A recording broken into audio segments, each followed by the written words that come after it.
watch this? How? Ew, How do you watch this? Dude, I'm gonna pee my pants. You're listening to How Do You Watch This, a movie review podcast where each week we review a movie that the other one picked out for us in the genre we don't love. Can you tell we lost our intro sheet? It's great. Yeah. Anyway, so very professional. We have a common thread. First of all, this is Megan. She loves romance. Oh, right. And that's Demi. She loves horror. Yep. And what's our common thread this week, Megan? This week, our common thread is Boss Babe. I was really Yep. getting nervous for a second because I was like, what if Demi reviewed a different movie than the one that I think that she reviewed?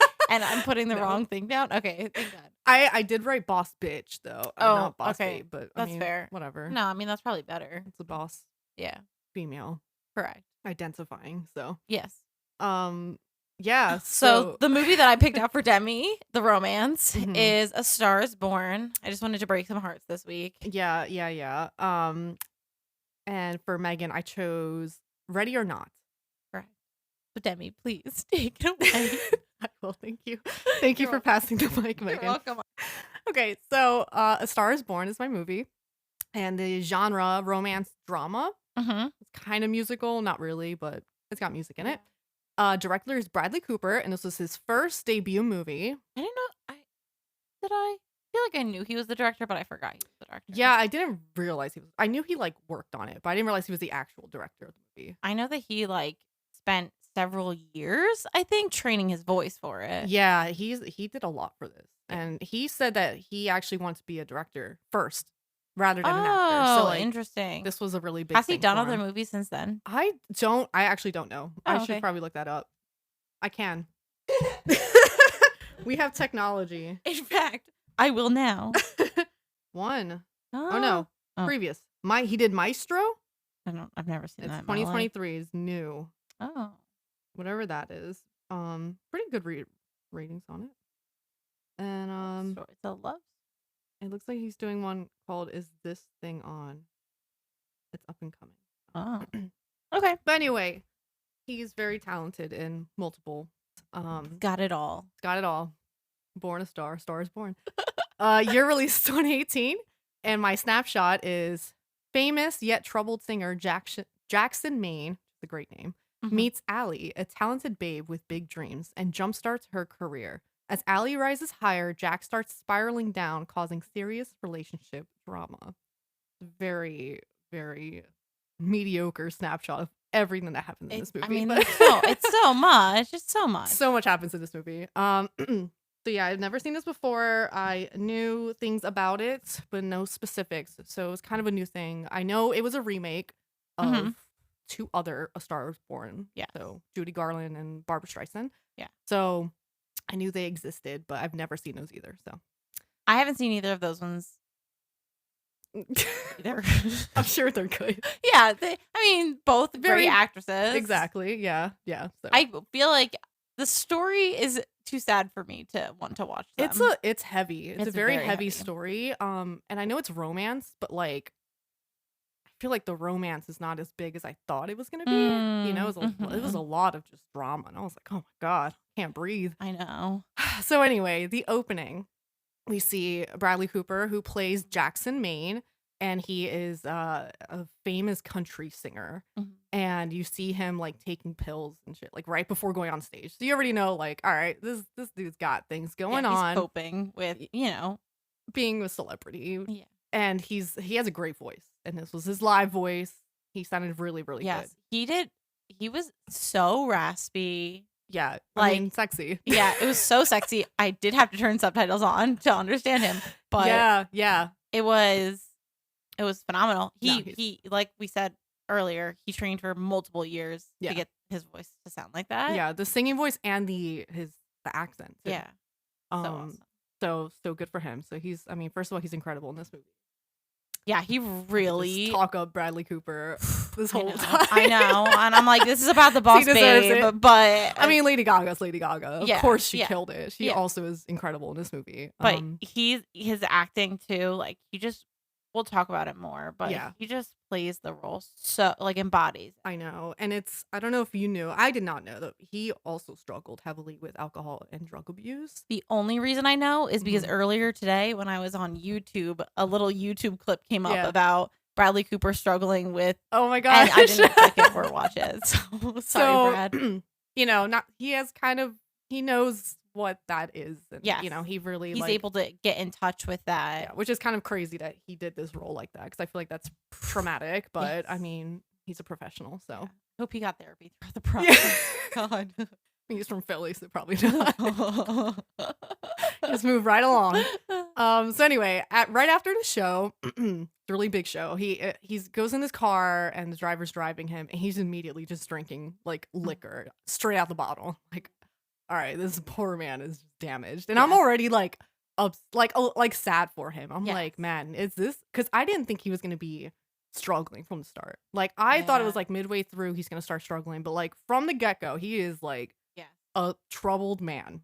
So we get an idea of who he is, and then we cut to Lady Gaga's character. Her name's Allie, and she's breaking up with someone named Roger in the bathroom and through the phone. And I first thought she was a flight attendant. Yes, no, it does. She does look like it. It's like a very tight, like, form-fitted and like tailored, like uniform. Like it doesn't look like a waitress uniform. No, but she is a waitress.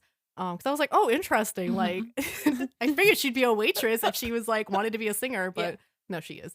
So anyway, she's like dealing with that, and then she's talking to her friend, Anthony Ramos.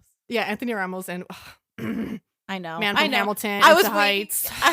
Canceled. Yeah, I know. I was like, as I saw him, I was like, oh, I forgot he was in this, and I was like, Demi's gonna have thoughts. Could have had it all. I think his name is Ramon. Yeah, I did write him in. Ramon, yeah. Anyway, I try to separate the character because him in the movie, he is like a really good character. He's a good friend, but I can't forget what he's done. Anyway, they're talking, and he's, you know, her boss is shitty, but she's heading out to like her gig. She's singing at like a bar, and then it cuts back to Jack in the car, and they're like heading towards like the airport, but it's like a long drive, and he's like, I just want to like get out somewhere. And he ends up getting out to like this bar, which happens to be a bar that Allie's going to sing at. And Ramon is outside, and he immediately recognizes, like, Jackson means like a huge fucking celebrity. He's but like, meanwhile, I don't know if there's a single famous singer who, if I was outside a bar and I saw, I would be like, yeah, I know who you are. I mean, they have to be very like unique. Distinct. Yeah. Because I also am not ballsy enough to ever. No. I would be like, that person looks a lot like Jackson Maine. Wow. Yeah. I'm like, oh my God, it's crazy. Yeah.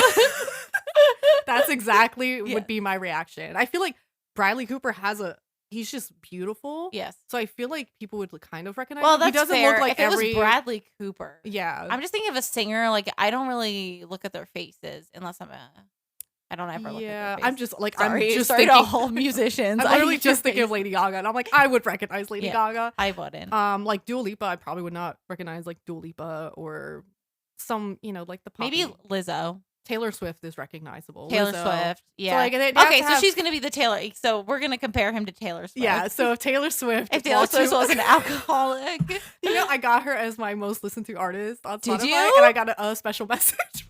Oh my God! I was like, oh, thanks, Taylor. Where were you in the percentage? 7. Wow, that's pretty impressive. I think considering. It's okay. You know, yeah. I mean, I'm not crazy. I was just listening to her albums, and you were going through them all. Yeah. Yeah. So I figured she would be my number one, but since I learned that we were getting messages from people, I was like, fuck, could have gotten from anyone else. Anyway, so Jackson means Taylor Swift. If Taylor Swift walked up to a grimy bar. Yes. And I don't even know where she's from. I have no idea. Couldn't tell the you. area. I'm assuming, I feel like it's the Midwest, but yeah, it somewhere doesn't matter. there. Anyway, he's recognized. And Ramon's like, oh, like, this isn't like, what are you doing here? Like, this isn't your type of bar. And he's like, oh, they have liquor. And he's fucking trash. Like, he is out. And he's just like, oh, they got liquor? Like, this is where I want to be. So Ramon's like, fucking great. So they go in and it's like a drag show going Yes. on. And you got a bunch of like drag queens doing their thing. And Ramon's just like fangirling. Yeah. Just like, oh, get this man whatever he wants. And Jackson's just like, this is great. Like, and he's just fucking Wasted. glazed over. Yep. I'm like, oh my God. Like, he just looks sweaty and like he probably smells bad. Like, oh my God. Yeah, because he just came from a show. Yeah. So for sure. So And his so Ramon is like, you gotta see my girl. You gotta see my girl. Yeah. He's hyping Allie up because of course Allie is great. And so she ends up coming on the stage and she has like, she's dressed like, I don't know, like a Frenchy 1920s type of style. She's got like the pencil eyebrows. And her hair is sprayed Yeah. and up and very dramatic Yeah. style. She looks very different from how she does. Right. Yeah. Right. And she's singing a very popular Oh, French. La Vie en Rose. Yeah. Yeah. So she's singing, of course, great. And she's just hyping, you know, walking around to everyone. She's got her rose given to people. And she's like on the bar. She's like on the bar. And like Jackson Maine's just like immediately, oh my God. Yeah. Because I mean, who would it be? And so they have like a little like meet cute. She kind of looks at him. And yes, I love the cinematography there where Yeah. like her face turns over at him. It was very cute. And so then Ramon's like, you gotta talk to her, like, because he's like, yo, you crying? Like, Jackson, you crying? He's like, no, I'm not crying.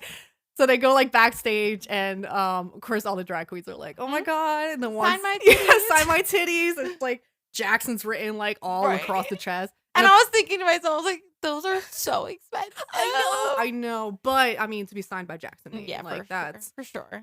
I mean, At she his would prime. probably wear them every single day and be Yeah. like, look, it's Jackson Maine. Of course, yeah. And apparently, like almost all the scenes with the drag queens was just improvised. Like all their No lines. way. Oh 'Cause my. they're just like, of course. I mean, I yeah, was because they're it naturally was- hilarious. Yeah. It makes total sense because like watching it, I was like, man, the charisma is like so on point, and of course, Yeah. Of So course. like I think I forget who said it, but they said like none of their scripted lines were actually in the movie. shut up. That's So- wild. Jackson's talking to Allie, and she's like acted this so well. She was both starstruck, but also just like flustered because Yes. of course he's just this handsome man that's kind of like flirting with her. Yes. And he's like, are those your real eyebrows? And Oh. like, he's like, no, they're taped. He's like, what about your hair? Like, he's just like drunk flirting, which is not super attractive, Right. but he is a celebrity and he's hot. So Yeah. she's just like, no, like, that's not my real, I have hair like yours. And he's like, can I get you a drink? And After removing one of her eyebrows, by the way, he like yeah, she went up peels there and one takes off. one of the eyebrows off, and I would have been dead. No, it would have been too much for me to handle it. And she's like, oh, I'm like sweaty. I need to like get dressed. And he's like, yeah, I'll wait for you. Mhm. So she's like, you know, cleaning herself up, and Jackson goes out, and one of the drag queens is like, oh, can you sing? Like, and just like look at me when you're singing. Yeah, she's like, I don't care Total what flirt, you say, yeah. as long as you look at me. Oh my God, But yes, girl. he's singing, and he has to be very talented to be this drunk and play the guitar fine and sing that well, because he's just very talented. But he's, like I said, he is like gone. He's gone.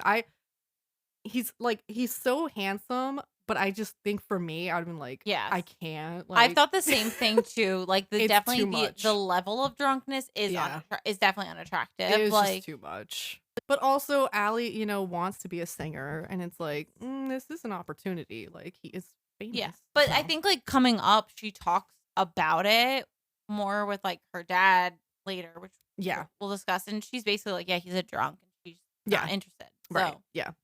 I think that there's just like she's kind of playing along and being kind to him. Yeah. And like, yeah, not thinking that this is gonna go anywhere. Right. But yeah. instead thinking like, well, these are connections.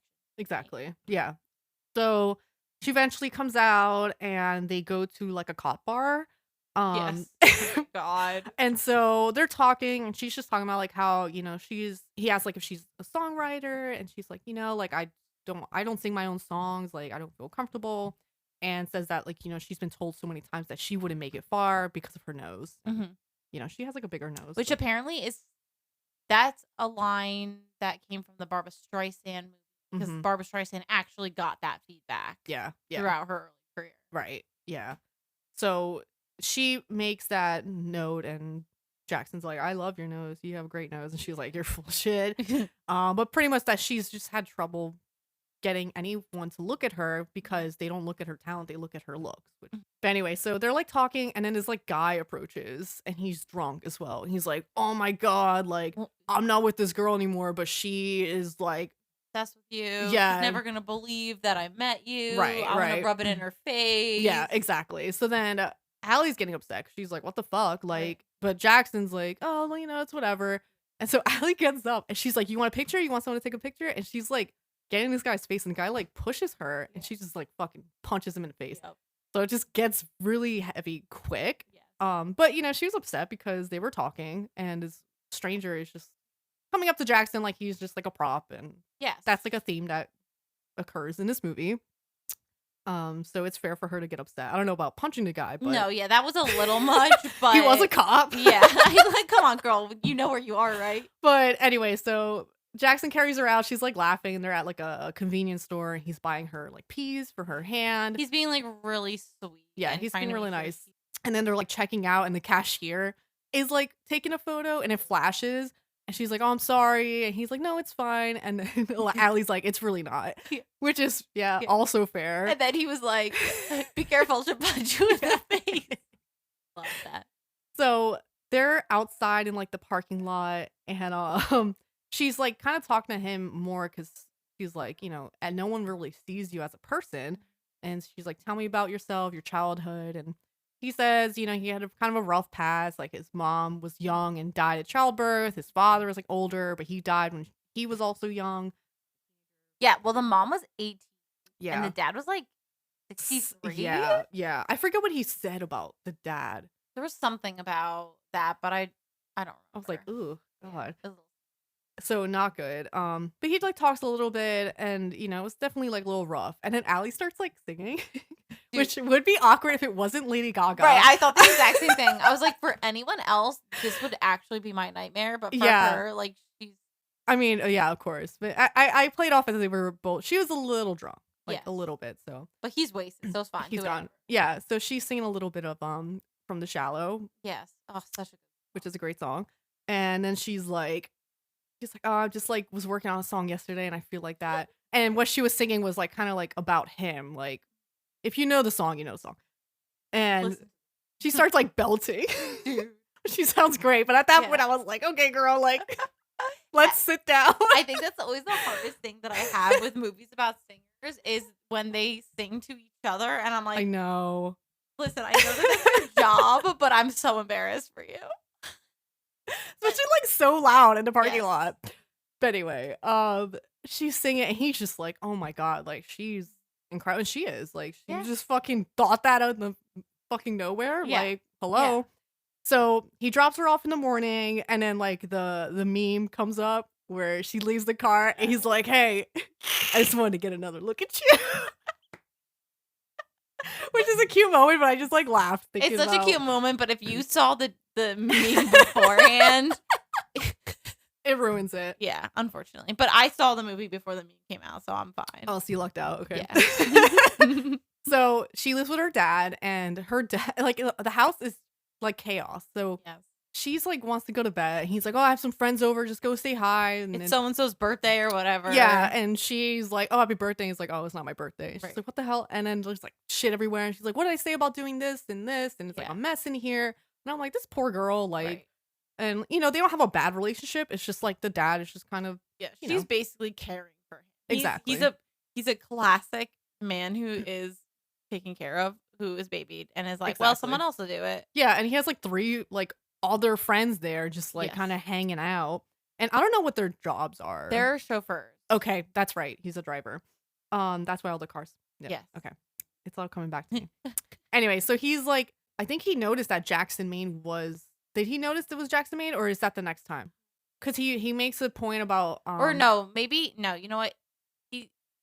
He does, because she says like he's a drunk dad. You're familiar with those. You're right. Because he gets excited. He's like, oh my god, like because he knows Allie wants to be a singer. He's like, this is great. Like this is a great opportunity. She's like, no, like he's he's a drunk. Like it's nothing. Like that's not gonna work out. Like it's not gonna work for me. And he like kind of tells his friends like, oh, she has a voice of an angel, but like not everyone gets famous. Yeah, And he's like, the most famous people aren't, recognized. And then they start talking about comparing the one guy to Frank Sinatra or whatever. And it's like, I get, I'm like, okay, but God, it's a shitty feeling when you're like, don't say that in front of her. Yeah, come on. You don't have to say that I'm not going to make it. No. So it was kind of fucked up, but that's her situation. So then it cuts to Jack, and he's with like a hearing doctor because his hearing's like really bad because obviously you've been a singer for many years. If you're not wearing protection, then you're. But he doesn't want to wear the hearing aids. And so from this, you kind of learn, oh, he's stubborn. He's probably not going to do much for himself. Yes. He's like, it's like almost masochistic because he's like, he prefers to sing without the headphones because he feels like he's more part of the music. Mm-hmm. And because he refused to wear the, any protection, it's going to keep getting worse. Yeah. And he's dealing with it by snorting his medication. Yes. And drinking, and all of that is causing worse and worse problems. He's just piling. Yeah. And it's awful. And so then we meet his brother for the first time. So Sam Elliott, who Bradley actually based his dialect on. Oh, that makes sense. Yeah, he like based on him before he accepted the role. So it's kind of funny then because there's one line where the brother says to him, he's like, "Why'd you steal my voice?" And Bradley actually did steal his voice. Literally.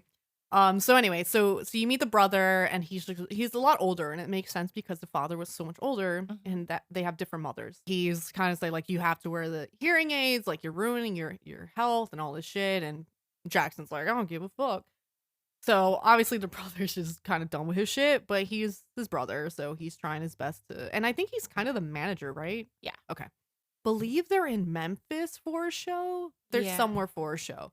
He's like, I want Allie here. Like, have you heard from her? And he's like, how? Okay, we'll like go get her.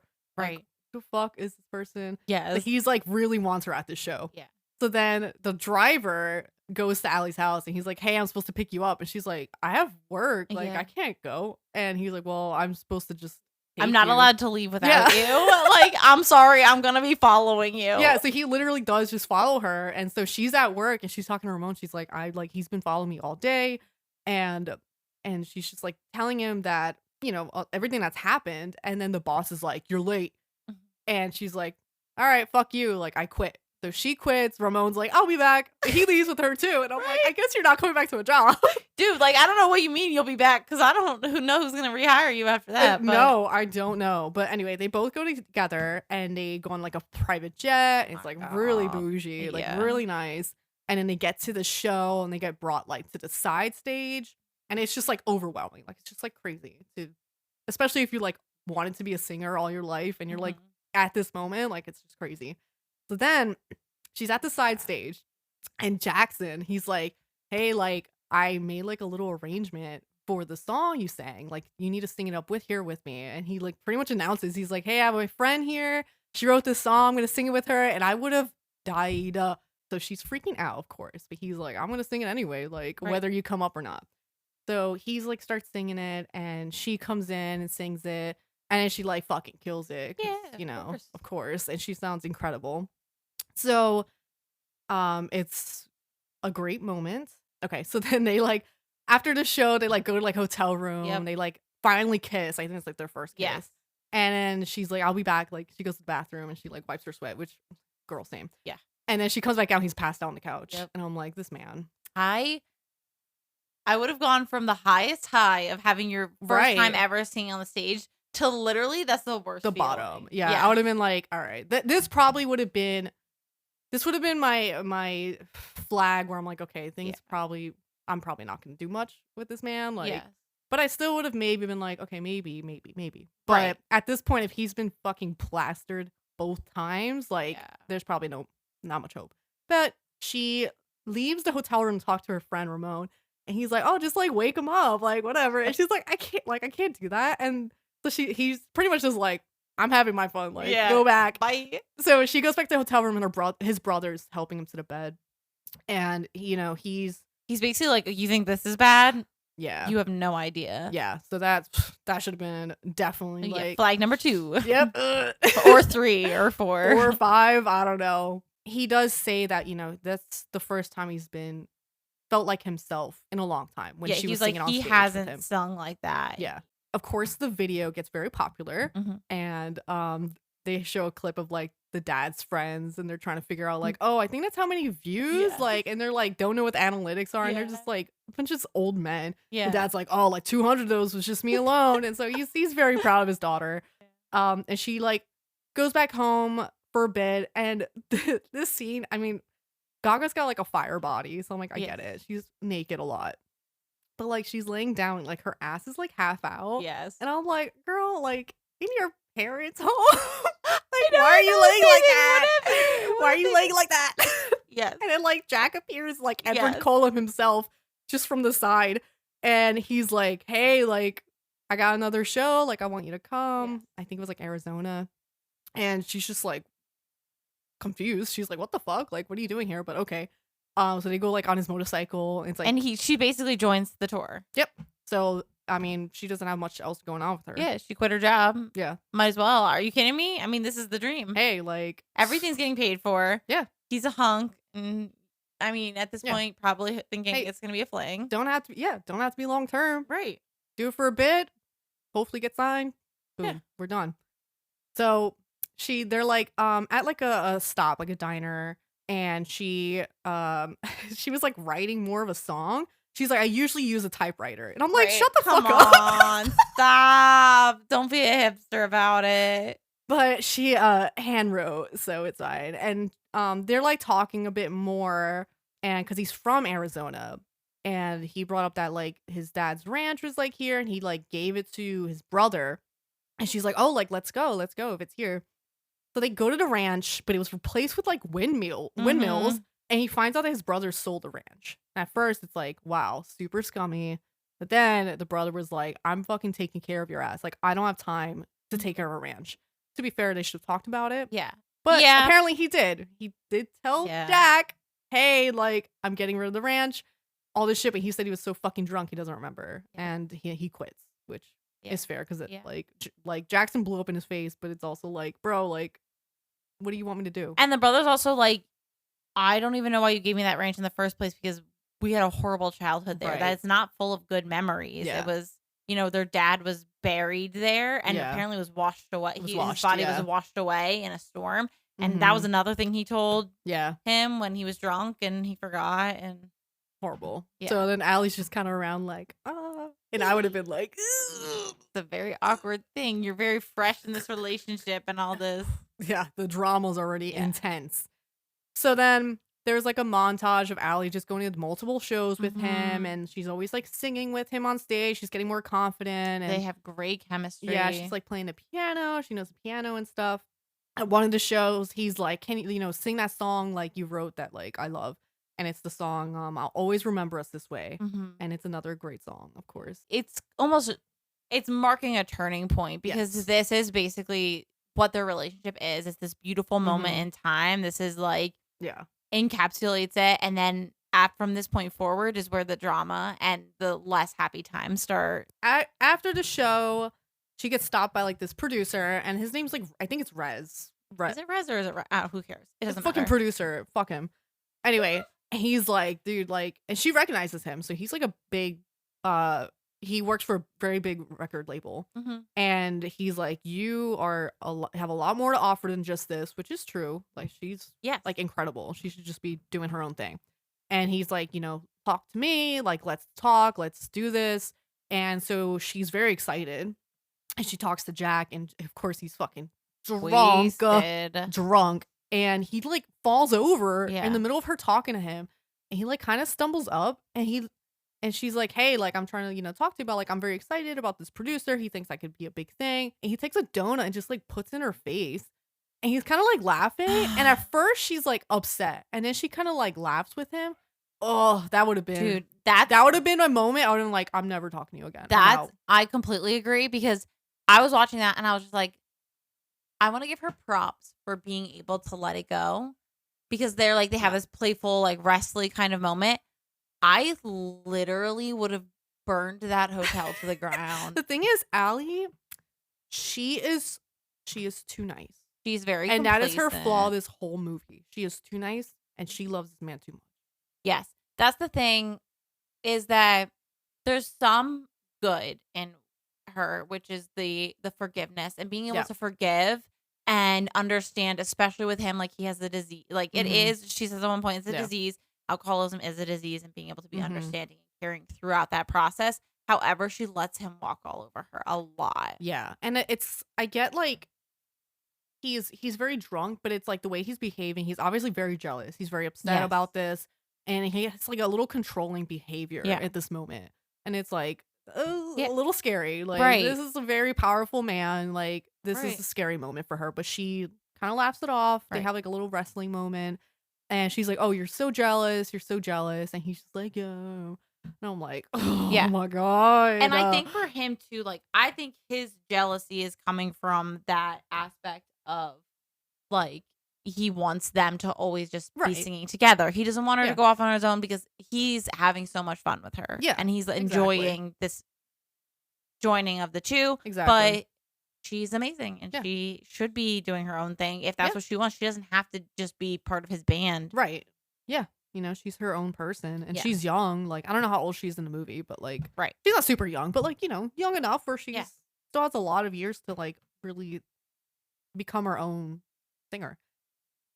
So after this, she's in a recording studio. Jackson's also there.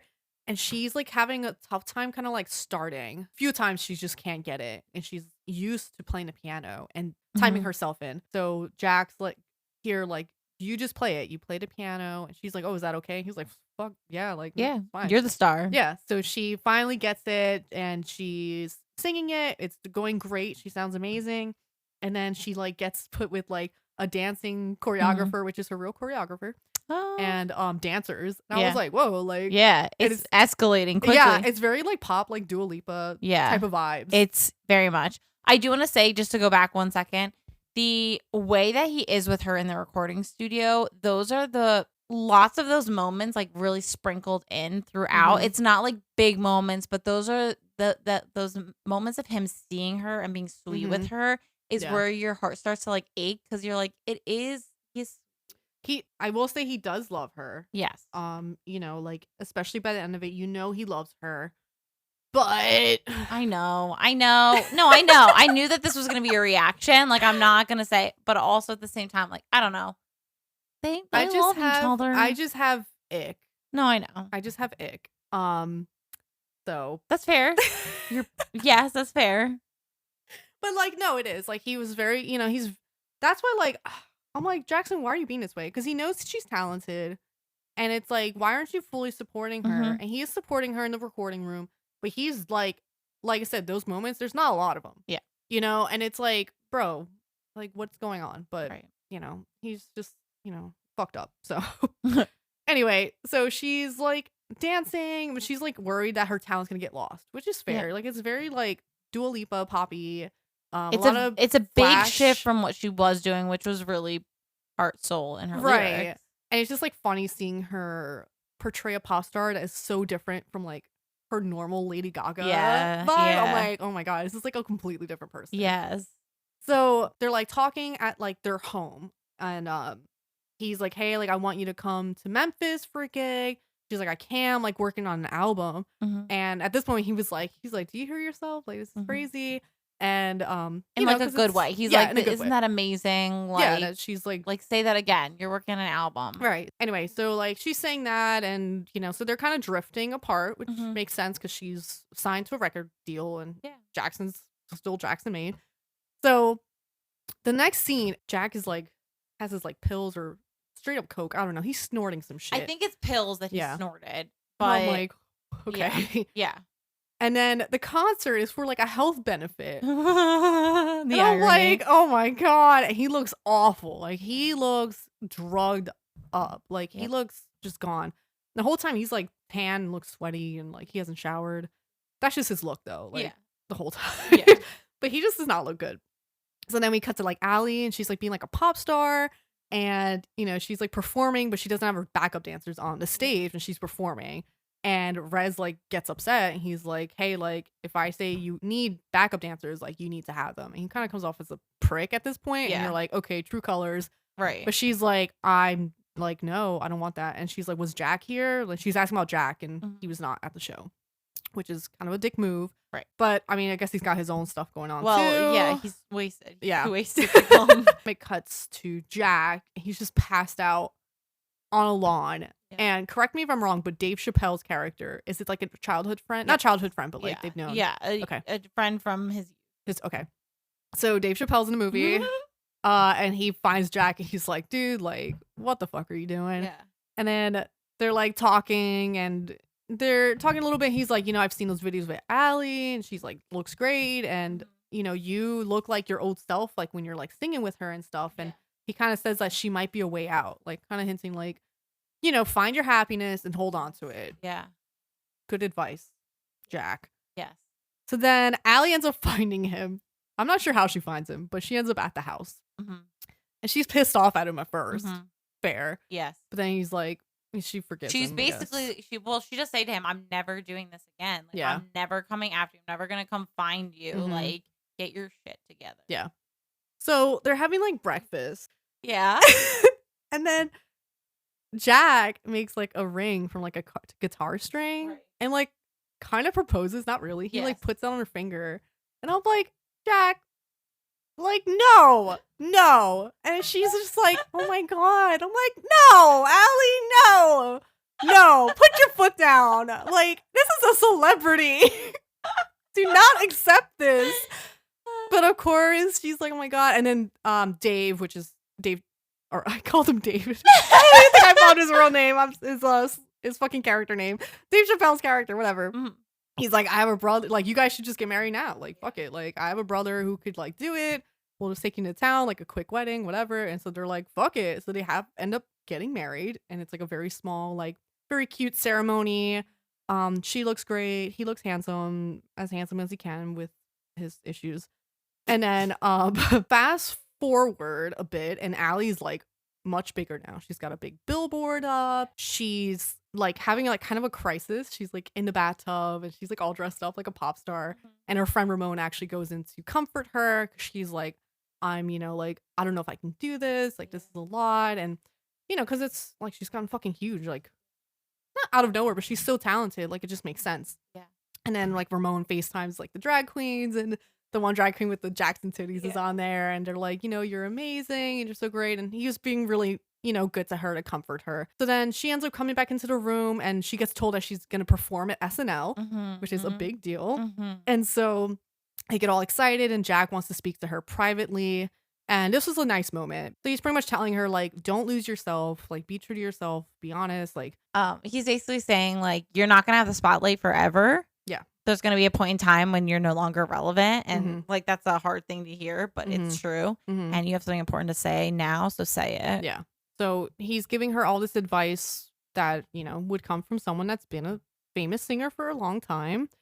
And, you know, they have like a nice moment. Okay. So then she's on SNL and she's performing, and it's like, and she did a good job. It's just like very like, I forget what the first lyrics were. It's like, how do you like walk by me with an ass like that? Yeah. Something crazy. Yes. Like, yeah. How you gonna walk by me with an ass like that? Yeah. Something like an ass like that. And you can see Jack, like, this is like a bad moment for him, because he's like, she is becoming famous, but she's not doing it in, like, she's not using her voice, because she has a lot of talent and meaningful lyrics and things that she is able to share. And instead she's basically singing just like a fast, easy hit to get more popular. Exactly. Which, like, there's nothing wrong with that. Mm-hmm. If that's the type of music you're inspired and passionate about making. Yeah. But he doesn't feel like she's staying true to herself. Yeah. And maybe she's not. We see later on she does kind of come back to that more like melodic. She does, yeah. So she's at a point where pretty much the record label kind of telling her what to do, and that's what it seems like was happening. And then he is so upset, he kind of spirals and gets real drunk. Yeah, because I think like before this, I think he was doing a little better. Yeah, it seemed like he was like, it wasn't as bad. And then at this point, it just, he starts like kind of like drinking again, and then so his brother's actually there too. And he's like, you know, like, look how far she's come, like all this stuff. And, you know, saying that, like, if you run into any trouble, let me know. Mm-hmm. he's still there as his brother. A few little later, she's like at a photo shoot, and then she gets told that she's nominated for 3 Grammys. Yeah. It's really crazy. Insane. One of them being upcoming artist. Best new artist. Yeah. So that's amazing for her. And then Jack is like just drinking, like really bad. And this is the tub scene, which is another one that really icked me. She's in the tub and taking a bath, and he's like kind of making fun of like the lyrics. He's saying that she's like embarrassing. Yeah. And I'm like, bro, like relax. Right. He's clearly drunk and saying super drunk. Yeah, saying horrible things. Yeah. Nothing that's nothing that like makes sense. He's just like just fucking vomiting shit to her, and she's like, I don't give a shit, like whatever. Yeah. And then he like calls her ugly. Oh, when he said that, I was like, after all she's opened up to you with. Yes. But yeah, she's like, get the fuck out. And then he like later on comes back and apologizes to her. And he definitely doesn't even remember everything he said, because he's like, I think I said some horrible things. And this was like, I guess a few days later, because she was like practicing dancing when he sees her. And I'm like, bro. And she like forgives him. And I'm like, at this point, I'm like, bro, you need help. Yeah. Like, I'm not going to go, like, I know you're sick. I know this is an issue. Like, this would be a moment where she should have talked to him, because it was awful. Yeah. It was really awful. He's been in this downward spiral for a while, and the fact that like things that have happened, it's not her fault, but like there's a level of enabling that's happening by her not putting her foot down, by her not creating distance between them. He's seeing it as like, okay, well, he can keep doing this, and it's not good coping skills, and he really like pretty early on in the movie should have gone to rehab. Yeah, and like I bring this back to the point where with the hearing aids, because like I feel like he's probably been told before, like, hey, you should get help. And he's just like, no. Yeah. So even if she would have said, like, hey, go do this, she might have at one point. We don't know. Right. He would have been like, no, I'm fine. So he's very stubborn. I feel like he would have just denied it. But also, like, I feel like she should have been like, put her foot down. Like he said, like, set boundaries and be like, listen, like, this isn't okay. I'm not going to deal with your shit anymore. If you are willing to go get help, you can let me know. Come talk to me. But if not, like, goodbye. Yeah. But no, that doesn't happen. And she forgives him. So then, okay. So she's getting ready for the Grammys, and Jack's like just being weird. Like, well, he found out that before this, he's supposed to open at the Grammys. He was oh my God, you're right. Yeah. So he was going to play that song, that Roy Orbison song, and he was going to sing and play. And then he finds out that this new young artist is going to be the singer. And he was like, yeah, well, I'll play the guitar. Yeah. He's like being a team player, but he's clearly not capable of being a team player, because he gets shit-faced. Yes. Absolute shit-faced before the Grammys to emotionally cope with the fact that he's not going to be the singer. And he doesn't tell anyone. He doesn't tell her. No. He doesn't tell, like, Lady Gaga's dad is coming to the Grammys. He's like, oh, I'm going to finally get to see you play to Jack and stuff. And he doesn't say anything. He knows this whole time. The dad asked about the records, and like he's like, oh, like, I want to take a look at your record collection. And he's like, oh, whatever you want, you can take. And like that is already like a suicidal sign. Yes. So I think at this point he's definitely just really not spiraling. in a good place. Yeah. But yeah, he doesn't say anything about it, and then the Grammys happen. They're on stage, and he's gone because he took a bunch of pills. He drank right before.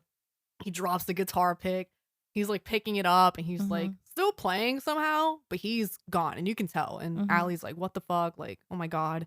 Yeah. And then he's like gets off stage, barely like standing straight. And so he's sitting with Allie, and of course she ends up winning the best new artist. Yeah. And then so she goes up, and he's walking with her. Right. And I'm he's like, so drunk he doesn't realize that she's supposed to be going alone. She's going up, and he like stays at the step. He's like, oh, I'll stay here. And he's he like falls on the staircase. He's and like just laying lays there. And I'm like, oh my God. I'm like, someone grab him. No one's grabbing him. Security should have come at that point. No one's grabbing him. And then he like crawls on stage during her speech. He's like interrupting her. He's like, oh, babe, like, look how big you are back there. And I would have been like, at this point, this isn't my husband. Like, I'm so embarrassed. Yes. But he's just like gone. And she's trying her best to like, continue her speech and also kind of like tend to him, I guess. And then he like fucking pisses himself. my God. This is so He pisses himself. horrible. And this is my most memorable scene, obviously. Of course it is. And he like falls over and I'm like, oh my fucking God. And so obviously this is a horrible moment for everyone involved because it's a huge moment for Allie and he basically ruined it. I mean, it's not completely his fault, but like he ruined it for her. And then obviously he's like ruined his career and like Allie has to deal with him, you know, going through all this shit, but also deal with her career because she's married to him. Yeah. So it's just a lot. And so her dad is fucking pissed. He's helping drag him away. Allie's crying. He's like, how dare you do that to my daughter? Like, how dare you? And everyone's pissed off. And, you know, Jack's just fucking gone. But he ends up at like a rehab. It's a really nice rehab. And then he's, you know, doing better. So he's at like a meeting. He's doing like swimming now. And then he ends up like talking to one of the therapists about how he tried to commit suicide at 13. But the fucking ceiling fan broke when he put the belt around it. And they kind of like laugh at it. And I was like, Jesus Christ. He said the dad didn't like notice. And I'm like, oh my God. Yeah. That's fucking awful. So then Allie eventually gets to see him. And then she's asking like, you know, we want you home if you still want to come home. And he's kind of like thrown off by that. And she's like, well, I mean, like, you know, our whole relationship, you've just been like an alcoholic. So like, I don't know, like now that you're like in rehab, if you still feel the same. And he like starts crying. And he's, this scene was like, oh my God, so horrible to watch because you're like, your heart's breaking because he's Bradley Cooper plays it so well. He's like so sobbing and you're like, you see this like broken man and he's so embarrassed and ashamed of himself for everything. He's apologizing, you know, he's just, I can't imagine being him and knowing that like what happened at the Grammys. God, like, could you imagine looking at that? Like, yeah, it's horrible for Allie, but like for him, it is like it's the worst. Like he did this to, because I can't imagine like thinking about my husband and if he was getting this like the most like highest achievement that you can get in his career, and I did that. I don't think I could. I think it would take extensive therapy for me to be able to forgive myself. To even be okay. Like, that's horrible. Yeah. So for him, like, he's really, like, going through it. And he's always very, like, it's been very clear from the beginning. He loves her, like, he does love her. And I think part of it is he's a little dependent on her. Yeah. But he does have really big feelings for him. He was starstruck by her from the beginning. Yeah. I think this moment proves that he like actually deeply loves her, whereas like before it was kind of like he loves her in a way that like he loves like I don't want to say like an object, but like he really idolized her, you know. And I think like, and at this point it's like no, like he does love her, he does care for her. And especially like after this, like there's like, you know, before that it was kind of like, I don't know, like I know he loves her, but like he's kind of idolizes her in a way that he was kind of idolized by everyone, you know, like there's no deep love. It's just like a superficial type of thing. So she like, you know, forgives him and she's an angel, bless her. But you know, of course he's, you know, gone through rehab. He's doing his steps he needs to take and he's healing himself. So and she brings up like, oh, like I found this love song. Like, did you write this? And he thought that maybe she would find it and like finish the song for him. And it cuts to Allie with her producer and she wants to take Jack on tour with her, which I don't think is a good idea. Yeah. Like she really just wants to keep an eye on him. Yeah. And she like, obviously his career is just like basically ruined and she wants him to not have that ruined career. She wants to show that like no, he's healed, like he's good now.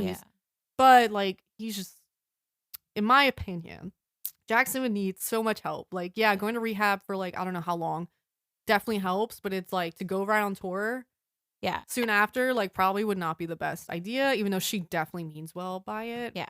I'll speak from experience in that like my family, we had a very close family friend who was an alcoholic for like 20 something years, and you do not heal after one rehab session. No. And it's as much as they go in with good intentions the first time, it's multiple rehab sessions and it's lots and lots of like falling off the wagon and things like that. And so I can understand in that way of her wanting to like, there is a protective instinct as like the person who is like close to them. Like, I know my mom used to hide her keys, like the family friend's keys, so that she couldn't go out and get drinks. She would just walk to the grocery store to get alcohol. So there's this level of wanting to, okay, if I'm with him and watching him all the time, that won't happen. But it really is like, it's fully up to him. And no matter what she does, she has no control over his healing and that's why I was like a little surprised. But but the producer's obviously like, no, hell no. And she's like, well, I'm not gonna release a new album. Like, I'm not gonna go on tour then. Just keep continuing with the same album. And so the producer just walks out pissed off. Jack gets a ride from his brother back to the house, and they like kind of talk a bit. And the brother, like, it seemed like the brother was trying to become a singer, and then Jackson kind of like overtook it and kind of got big and stuff. And Jackson's pretty much like, I didn't mean that to happen. And like the brother gets like a real emotional about it. So they have a very like dysfunctional relationship. They both love each other, but like it is very much dysfunctional. But the brother did bring him home from rehab because he told him if there was anything, let him know. And he did that. So that's good. The producer goes up to the house. Ugh. This is a scene I want deleted. Yeah. Yes, I agree. I agree 100%. It is so upsetting. It's horrible. It's horrible. Yeah. It's horrible. There's literally there's no redemption, because I want to be like, oh, he's looking out for the best interest of Allie, but he's not. No. He's looking out for the best interest of himself. He's not. So there could have been many ways to go about this, and he did it all the wrong ways. So he comes to the house, and Jack is there. Only Jack's there. And so the producer comes inside. And at this point, Jack's been home for a little bit. Not too long. But he's like, seems to be doing well. And then the producer is pretty much like, you're like ruining everything for her. And saying that like, because of you, like her career almost like is done. Like, how much work we have to do to cover up for you. Like pretty much everything Jack already knows. Right. Already that he beats himself up over. Yeah. Dealt with. Like understanding, like, yeah, he fucking knows this. And I'm like, why would you do, like, this man just came from rehab. Yep. What are you doing? Yeah. But of course the producer's just a greedy piece of shit. Yep. And you just see Jackson's face, like he's just like the acting was so good, but you could just tell he just breaks. And I'm like, oh no. Like I immediately was like, no. I know. So that scene happened, and it just made me so mad. I'm like, how dare you? How dare you show up to their house and fucking say this shit? Yeah. To a man who already knows he fucked up. Right. Who's doing his best to get better. He's doing his best. Exactly. He's like healing. And I'm like, evil. And he literally says to him, he's like, you're going to backslide and it's going to get so much worse. Yeah. And it's like, first of all, you don't know. Yeah. Everyone's on their own path. I know I just said that it usually But like, no, it was just so rude to like, I would never go up to someone who's recovering and be like, you're gonna fail. You're gonna fail. You're probably not gonna be like this forever. No, so. But also all it takes is so many people are able to overcome alcoholism, and it just takes the right mindset and the right time, the right moment. And you never know. That could have been, maybe he would have been. He could have been who does it one time. You don't know. But no, this man, bitch, he was definitely salty because Allie didn't want to do her fucking tour. Right. But it's like, bro, why are you forcing Allie to do this tour when her fucking husband is just like just home from rehab? Mm-hmm. Anyway, evil man. So then Allie and Jack are like laying in bed together, and she's pretty much saying that the tour is like canceled.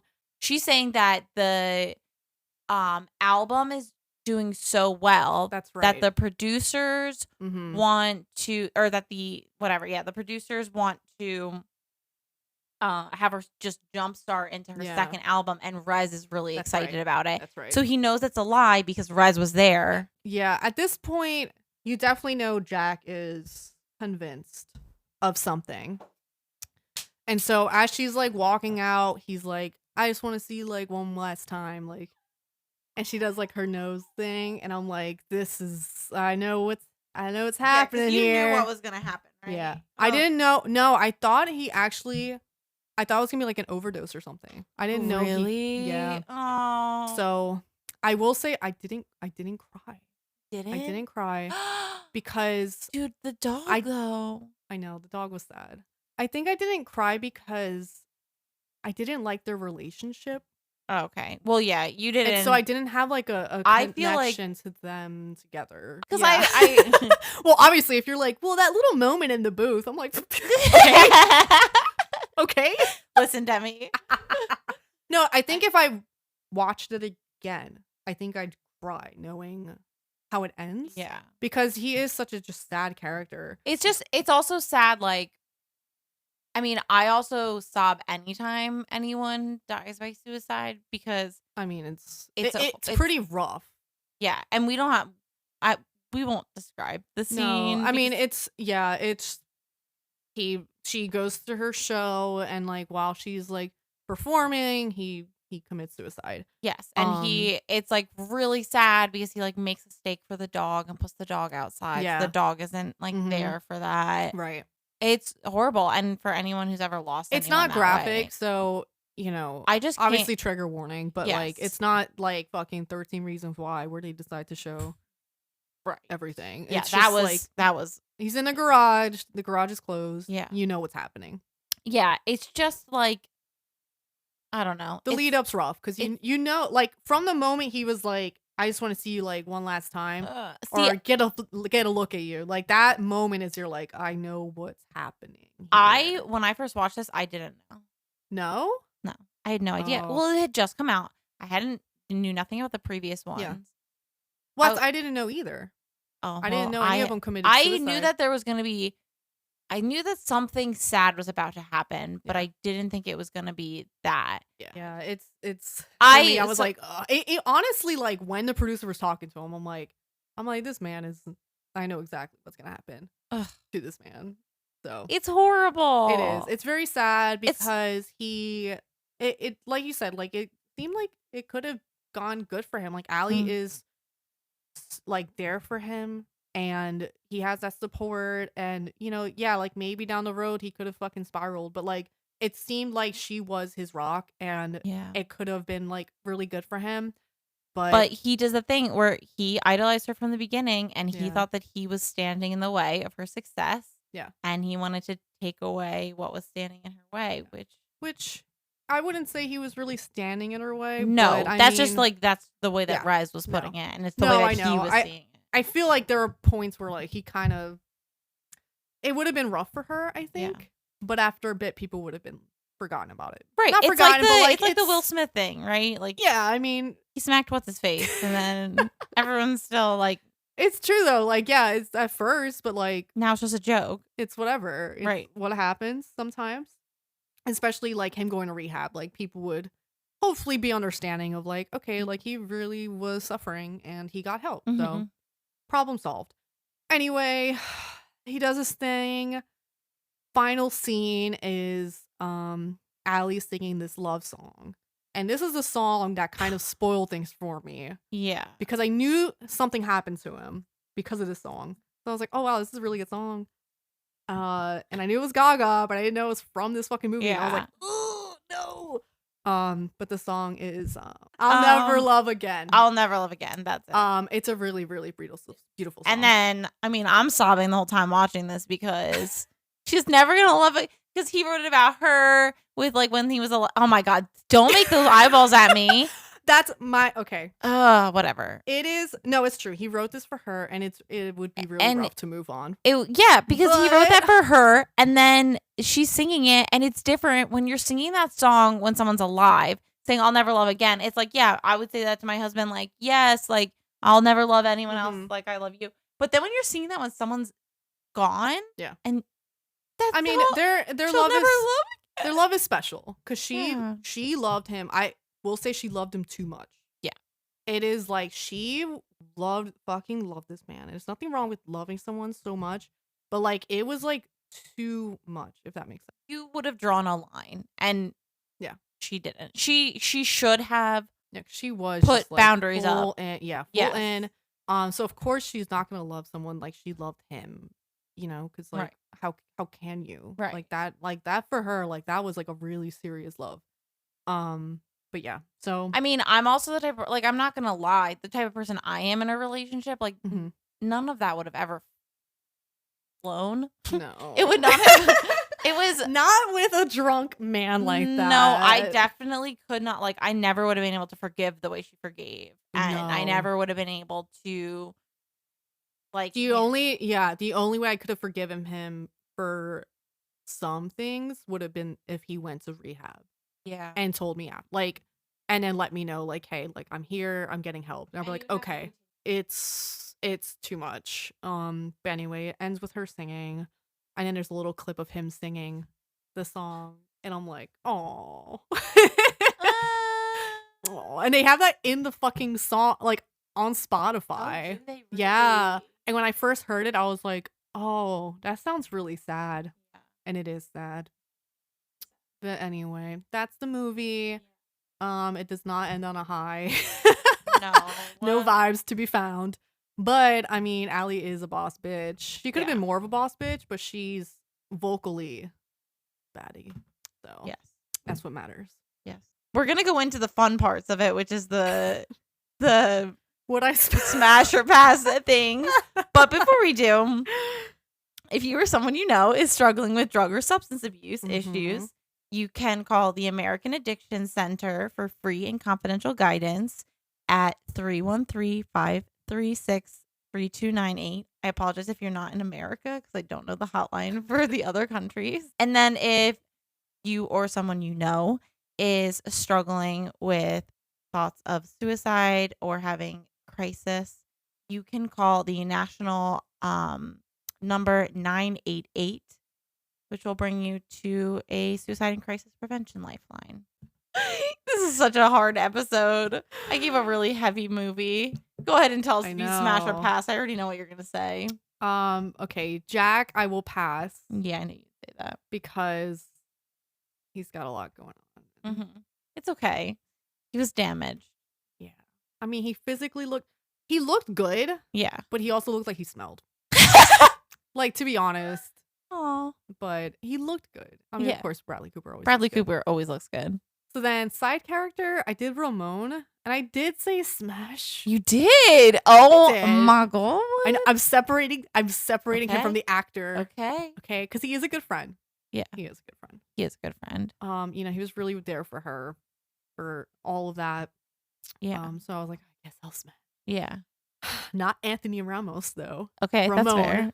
Not Ramos. Okay. How likely are you to fall in love? I said 1. Yeah.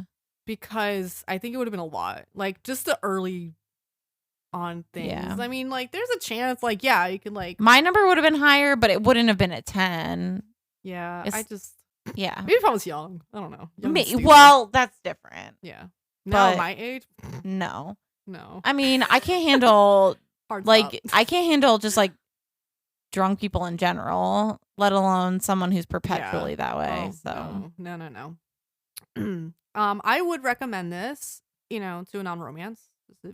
Oh, you would? It had, okay. Yeah, I had romance, but like, I don't know, maybe because I just didn't really like the relationship, but I feel like the romance wasn't as romancy as I thought it was going to be. There was a lot of other themes going on. So I would recommend it. Apparently Bradley Cooper had a fight to have Gaga get this role for some reason. Have you not heard the famous Gaga quote? If there's 1,000 people in the room who don't believe in you, it just takes one. Dude, she in like almost every single interview, she said that quote about Bradley Cooper because basically she's saying that a lot of people didn't want her to have this role, and he believed in her and fought for it. Yeah, but so it was like a very people were like memeing it, which was not nice. But I don't. Yeah, I'll send you it on TikTok. It's just like crazy. They had a fight. Have Gaga to get the role. Right. I'm like, what do you mean? Well, I guess because she didn't have any acting experience, but she's incredible and she did such a good job. Her acting was like so good, really good. Like a lot of times people are decent singers, like, and they'll be put into an acting role and they have no acting skill, but she's genuinely good. Yeah, not like Beyonce. Stick with singing, girl. Not a triple threat. No. So I rated it 4.2. 4.2. Okay, that's actually higher than like this whole build up this whole time that we were coming here. I thought at first I was like, she's gonna give it a high rating, and then you kept shitting on Bradley Cooper's character, and I was like, she's just not gonna. He was like, Just because I'm shitting on him doesn't mean it's a good movie. Yeah. Like I will not watch it again, so it doesn't get higher than No. 4.5. I mean, that's fair. But it was a good movie, and like I said, he's a complex character, and I like complex characters. Yeah. You know, so yeah, I wouldn't smash him. But I'm curious. I'm gonna have to ask my sister what her thoughts are because, like I said, my sister watched this movie multiple times. Like I don't mean multiple. Like I mean like she probably watched this 50, 60 times. Like she watched this movie a lot and cried every time. It gets too heavy. That's the thing. Heavy. For me, I'm not a big I don't really like heavy movies in general. Right. Life is heavy. I like my movies to be light. Yeah. This isn't like a fun rewatch. Because I was rewatching it and my heart was hurting the whole time. Yeah, because it's like you know it's coming at this point. It's like at the beginning when they're singing on stage together, you're like, let's end the movie here. This is nice. It's so great. Well, I mean, it has good acting. It has good music. Yeah. I can see why someone would want to rewatch, but also, it just gets really heavy themes. And I'm like, I can't watch this again. Yeah. It's some very, very, deep moments that are really challenging and are hard to talk about on a podcast where you're making lots of jokes about smashing or passing. Yeah, so thanks for this recommendation. You're so welcome. Maybe the next one will make me cry. The next one is not gonna make you cry. I promise ahead of time. All right, so my movie was Ready or Not, which is a horror comedy. Directed, there was a double directors too, so I really had to squish it in here. Matt Bettinelli-Olpin and Tyler Gillette, like the razor, the razor. Unless it's Gillette, which it could be Gillette. And on brand for me, not looking up how to say people's names, but such is life. Such is life. It was released in 2019, so pretty close to when A Star Is Born was released. Snapshot. Grace spends her wedding night hiding for her life as her in-laws seek to sacrifice her to their benefactor, Mr. LaBelle. Mm-hmm. All right. So, the movie opens in an extravagant old house with lots of vintage games lining the wall, which is such a vibe. Mm-hmm. I loved that. Love all the board games. Yeah, it was like so much fun. I'm ready for it. You see two little boys running, they're holding hands, and then there's this injured man in a tuxedo chasing after them, and he's calling out for help. He's asking the boys help me, help me. The one boy forces the other into a hiding space and then yells out, he's in here. Mm-hmm. So masked intruders come in and they shoot. He already has an arrow in his side. He's bleeding. They shoot the man with a crossbow while a bride screams out, you don't have to do this. A woman lifts her mask and states how proud she is of the boy, Daniel. And then the party drags the dying man behind doors labeled Les Domas. 30 years later. So you see that there's this beautiful blonde in a really gorgeous dress. I really liked her dress. I know. It was simple. I loved it. But so when pretty. when I was looking at dresses, I thought of that because I love the high collar, the full pattern. I'm like, it's so beautiful. So pretty. So she's kind of talking to the mirror, practicing her wedding vows, but she's mostly just kind of complaining and being like, I'm so excited to marry you, even though your dad definitely hates me and your brother is alcoholic. But she's very excited to be part of the family. And the groom, Alex, comes in and they're joking around and they have really good banter. You can see their chemistry. It's clear that they love each other and they're excited to get married. He ends up saying that his family is horrible people. And it's kind of this moment where you're like, oh, that's not banter. You really don't like them. That's not the vibes. Ooh, what? That's something you want to say to a bride right before she gets married to you. So we learn that they've been together for about 18 months, which is not usual for the family. Usually they date for several years. The older brother, Daniel, is 3-4 years before getting married. The older brother, Daniel, ends up coming in to the room and talking to them. And he makes kind of a joke saying she can still run. And he's like, I mean that as a compliment. Yeah. And it's kind of for foreshadowing. Thank you. Yeah. That's the word. I was like, foreboding. It is foreboding, but also it's also foreshadowing. And unfortunately, she just thinks the family's normal. And if it was me, I'd be like, I'm not gonna run. Whatever. I'm here. This is a rich family. Like, I'm winning, baby. Yeah. So we learned that the family is a gaming empire. They have been selling games for ages. It's like Hasbro, basically. Yes, they exactly. are big. He wants to just kind of run off. He's like, I'm giving you an out right now. Let's go. This is the future groom, Alex. He's saying, let's go. We don't have to do this. Again, it's giving playful. Yes, but at this point, this is the third warning. Right. So I kind of would have been like, what? I mean, if that what do you mean? Yeah, I would be delving into a little bit like, why are you saying it like this? Right. But also, why would you wait until the wedding day? Exactly. Like, don't say that to me the day of. Yeah. Say that to me at least the night before. Right. Not day of. Because I definitely would have been like, I'm not leaving, but also I'm like, in the what dress? is? Yeah, what? Like, what's going on? Right. I can't put that into my headspace because I had a good husband. So had. I'm so sorry. He's still have. So I currently have. I was thinking of on that day, he was a good husband, but he still continues to be good. I'll keep him around. So then there's like this scene where they're all taking pictures and there's like side conversations happening. The dad doesn't like her. He thinks the son could have done better. Blah, blah, blah. The mother shows off this expensive cigarette case. She clearly likes her. So the mother likes the bride, Grace. There's this creepy old lady who just keeps glaring at her from the corner. She's like evil, unreal. She looks like a white-haired who was that lady from The Incredibles? Edna. She looks like a little white-haired Edna. She's just angry in the corner. Like she looks like she's having a little hissy fit. All very quick. This is not the main part of the movie. No. It's cute. They have a kiss. The old lady keeps glaring at her. They go into their room. They're a little drunk. They're making out. They're gonna get a little sexy time in. He's like, I have to tell you something. And all of a sudden, the servant's quarter door opens, and the old lady is standing there. And she's like, everyone is waiting. I'm like, oh my God, what? For what? It would have been already. I'm like, all right, maybe I should have ran. Right. Seriously. So then she learns that part of the family tradition is that at midnight you have to play a game when someone new joins the family, and he doesn't know what the game is. You just like draw a card, and that's what game you play.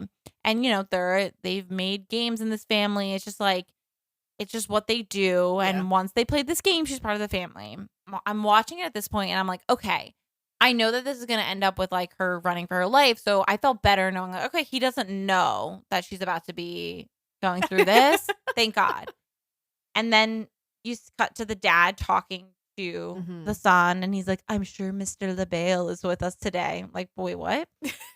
Are you talking about pointing at an empty chair? Okay. He says it in the way, but some people are like, I'm sure that your grandfather is with us today or whatever. And he asks, how much have you told her? And he's like, I've told her nothing. Tomorrow we're gone and you'll never see me again, basically. Yeah. And he says, if she pulls that card, are you prepared to do what's necessary? And it's like, oh no, he does know. Yeah. No. And it's like, why? Because it kind of goes into her like not have. She was orphaned. Like didn't have a family. Like she definitely wanted a family. She really wanted this. But I'm like, I just would have put my fucking foot down. I'm like, I guess we're not. Like we're gonna have to break up because we're not getting married. No, exactly. You would. If you were in this situation, you would never marry. Yeah. Period. If you love someone and you truly love them, you do not let them go. Yes. Right. Like what happens if you don't get married? You have kids. Is the curse broken? So we find out she grew up in foster home. She's talking to the mother about it and saying that, it was so important to her to get married. And that's why he eventually proposed to her because he knew what it meant to her. The little boy runs in wearing a mask, the mask that we saw at the beginning, and Daniel's like, take that off. So it's like a creepy like skin mask. It's a really creepy mask. So clearly it's a touchy subject. The sister shows up finally, the sister wasn't there at the wedding. They arrived late because their charter wasn't there, and her husband's like, I can't just fly commercial anymore. I'm like, what? So she clearly has cocaine on her nose. This fucking character was She's out of her mind. Absolutely unhinged. They all go into the La Domas room, which is those special doors we saw at the beginning. And there's guns and animal heads, weapons all over the place. Daniel is looking haunted. And they found out this story. So the father is telling a story to everyone seated at the table. They all have champagne in front of them. And he's regaling them with the tale of the great-grandfather who played a card game with Mr. LaBelle. They were on a boat, and Mr. LaBelle had this secret box. And he said, if you can figure out what this secret box does, I will give you any amount of money that you need to fund your life. And as a poor sailor, he was like, hell yeah, man. Fuck it, yeah. You got it. So he figured it out. And that's how the family came to be where they are. The game is that they put a blank card in this box after someone gets married. And through magic or some mystery, a card comes out the other side. And there will be a game listed on that card. And that is the game that they play. The one guy is like, Fitch. He's the brother-in-law. He's like, oh, I got... He was like, old maid. Old maid. Yeah. What the fuck is that anyway? So they're all kind of like joking around. Yeah. They put in the blank card. The father brings it up to her and is like, you have the honor of pulling the card. So she pulls it up and she just starts kind of laughing. And she's like, oh, I have hide and seek. Like, are we really going to play hide and seek? Yeah. And everyone's face just falls. Yeah. Awful. Yes. Ooh. Yes. It was the card. It was the card.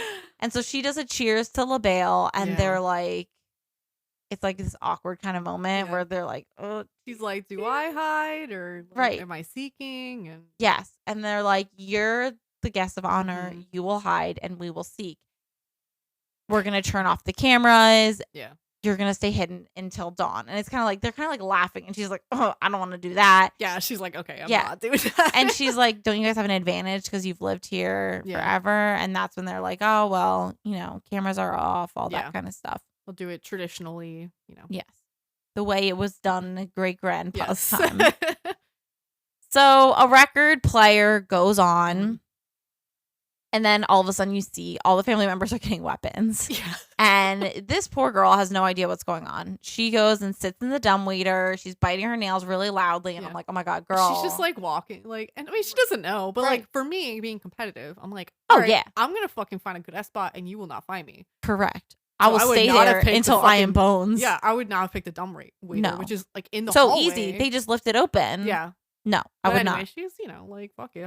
Like, and it's also her wedding night. She obviously doesn't want to fucking play hide and seek all night. No. So that's her thought too. Exactly. She is saying that. She's like, what you do on your wedding night, Grace? Yeah. In a dumbwaiter. Yes. So I probably would have gotten bored at some point and been like, oh, I'm just going to give up. And then gotten killed. And then die. Yeah. So Alex sneaks out of the room. He was in the Le Damas room and he sneaks out. Grace decides eventually that being the dumbwaiter is really fucking boring and she's going to get up and move.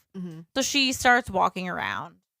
And at this point, it goes to the scene that one of the little boys, there's two little boys, both of them are the children of the sister.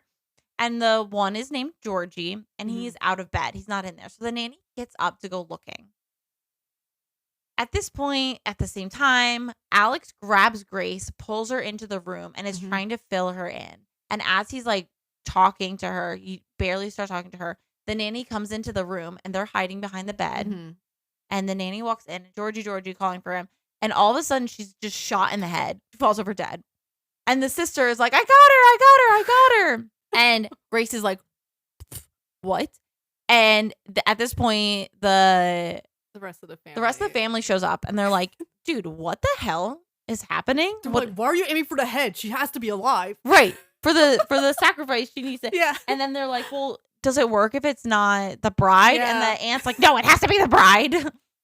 So they're all like having an argument over this like dead body. No one's actually like upset about the name. They're all just kind of like, oh, that was my favorite one. Yeah. Oh, I really liked her. Yeah. Like, Jesus Christ. God.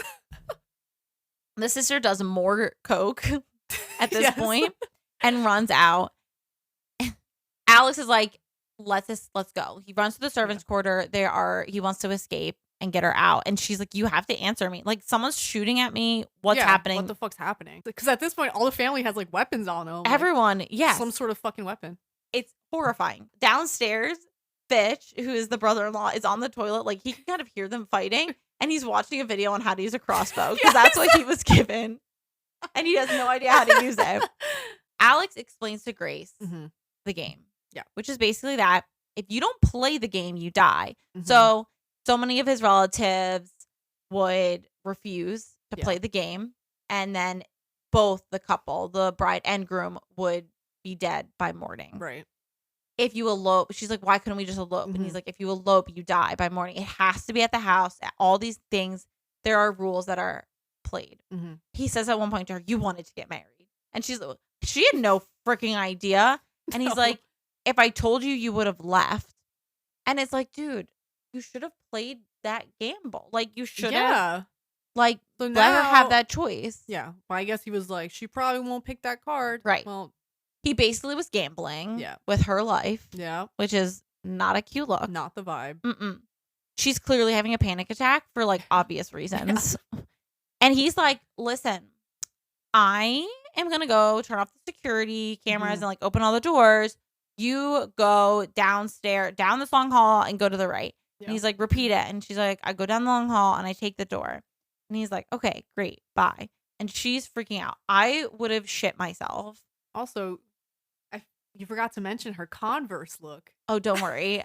Getting there. But I didn't even make note of the fact that she put Converse on. She was wearing heels earlier for the wedding. Thank God. But she eventually takes a pair of like yellowish Converse and puts them on. And then she's tripping over her dress because, you know, it's hemmed for heels. Right. Yeah. She rips off the bottom foot of the dress. So it's now like a midi. Yeah. And she's got the Converse on. Yeah. Which I feel like works in this moment. I was like, okay. You're running for your life. Yeah. You're going to wear the Converse. Yeah. I will state this. And I apologize to anyone here who has worn Converse to their wedding. That is the worst trope that has ever existed. It's literally our worst. Like, it's both the funniest and like the most awful trope. Guaranteed to make me cackle with laughter and also hate the movie. It is like, why would you wear sneakers? You can wear with anything. A gown. Like, it's not even like Converse are the most comfortable sneakers. No. Because they're not. You're doing it. You're making it. You're just being quirky. You're being quirky and cute. And it's not quirky or cute. Just wear cute shoes. Yeah. Like, so it's fine for Grace. Because she's running for her life. It works. I'm so sorry. Unless you are running for your life, I will be judgmental and I am not interested in your sneakers with your wedding dress. And I'm sorry. But I'm not sorry. You can fight me on it. She gets into the hall and there's 2 freaking doors. No. I'm like, dude, you didn't you should have been like, there's 2 doors. Yes. You have to take the one on the right. Do you want to know how we'll remember? Let's tie something on your right wrist or something. Come on, Alex. Alex sucks. I did like their banter though. No, they were cute until we realized Alex sucked. Yeah. Until he literally betrayed every confidence and became the worst husband in the world. This would be immediate divorce. Yeah. So she walks and takes the wrong door and she walks right into the room where everyone is.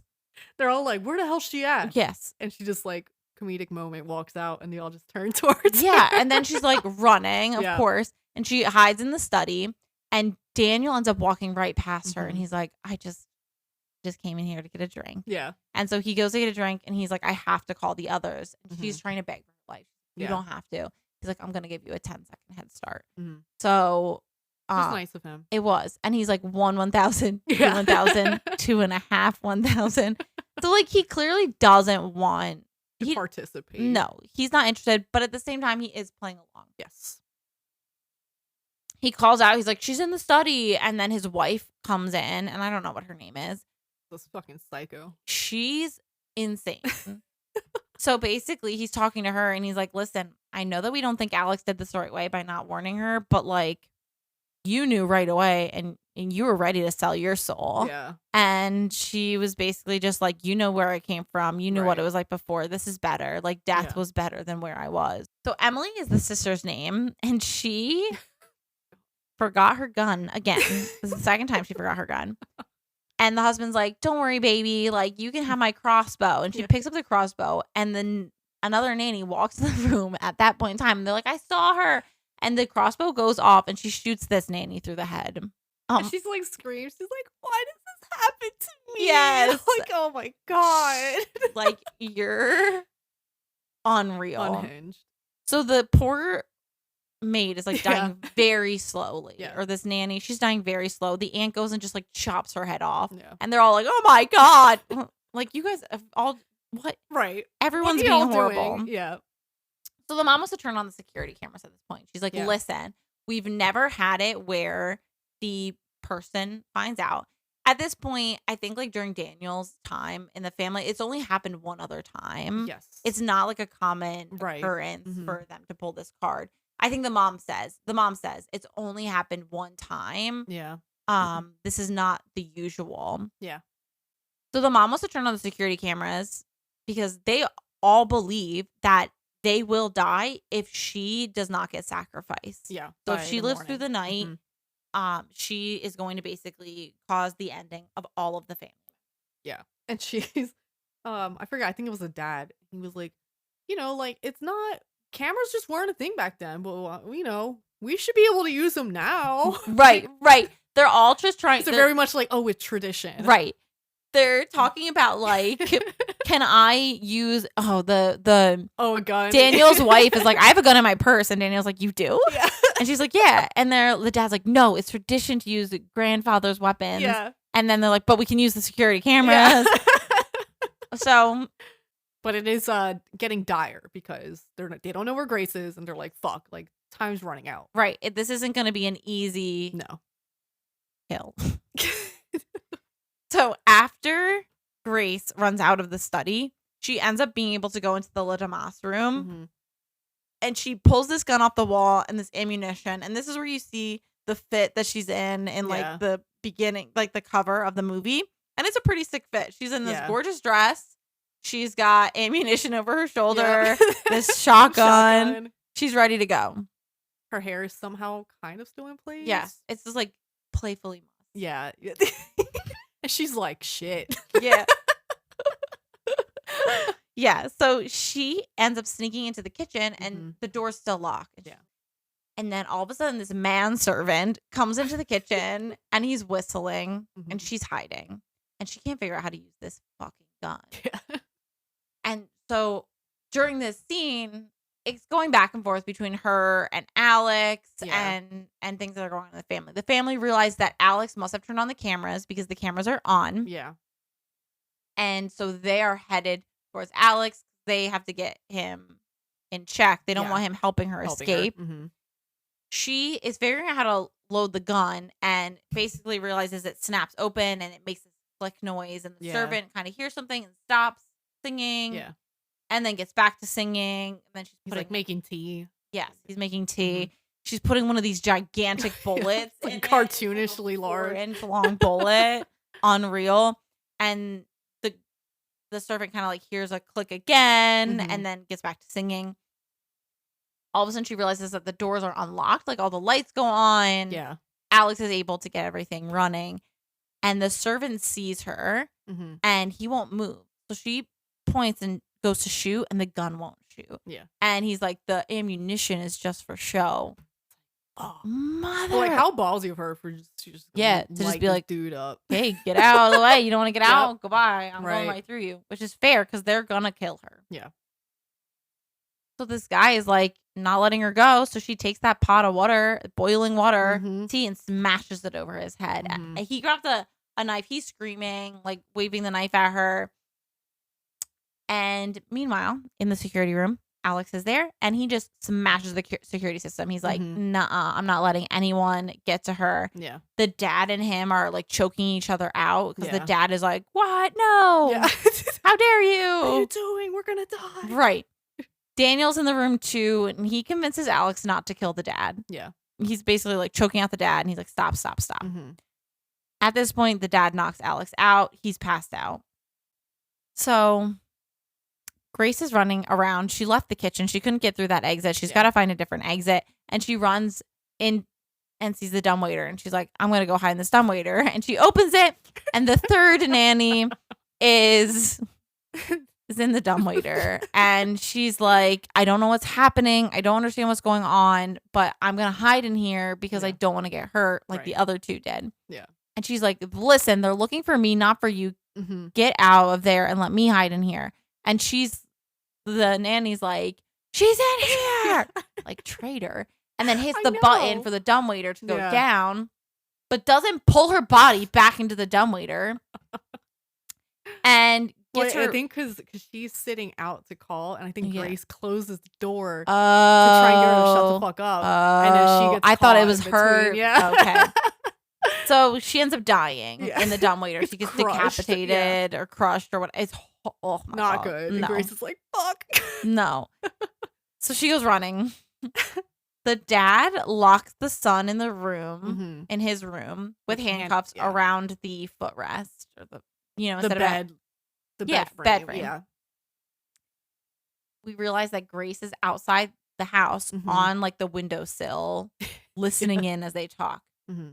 The aunt, the old white-haired lady, is the lady from the beginning, the bride from the beginning. And she's saying that Alex has an opportunity ahead of him. He is going to be the head of this family. Yes. He is going to be the new leader. And she's like, I didn't want the love of my life, my only love, to die. Mm-hmm. But it's the best thing that could have happened to me. It made me into who I am today. And I'm better for it. Mm-hmm. And the same's going to happen with Alex. He just needs to own up and do what he's doing. He's going to be the one who kills her. Because apparently he saw Mr. LaBelle as a child. Yes. Like, I don't know, his fucking spirit or something. Right. She in the chair. No one else has ever seen LaBelle in the chair. And he happened to see him. Mm-hmm. And the dad's like, well, maybe it was just like, he's a little kid. Maybe he just saw something. Mm-hmm. And she's like, no. She's convinced. Yeah. At the same time, Fitch is Googling pacts with the devil. Are they real or not? Real or not? Real or not. I'm like, he's definitely the best character in the whole. Dude, he's so funny. He's so funny. And while this is happening, she jumps from the window and it like falls past him. He doesn't notice. He starts getting text messages from other friends. He's like, hey, bro, what's up? Family stuff. Yeah. Nothing much. So Grace starts to run away and she sees that there's someone outside with a flashlight. So she hides in the goat barn. Mm-hmm.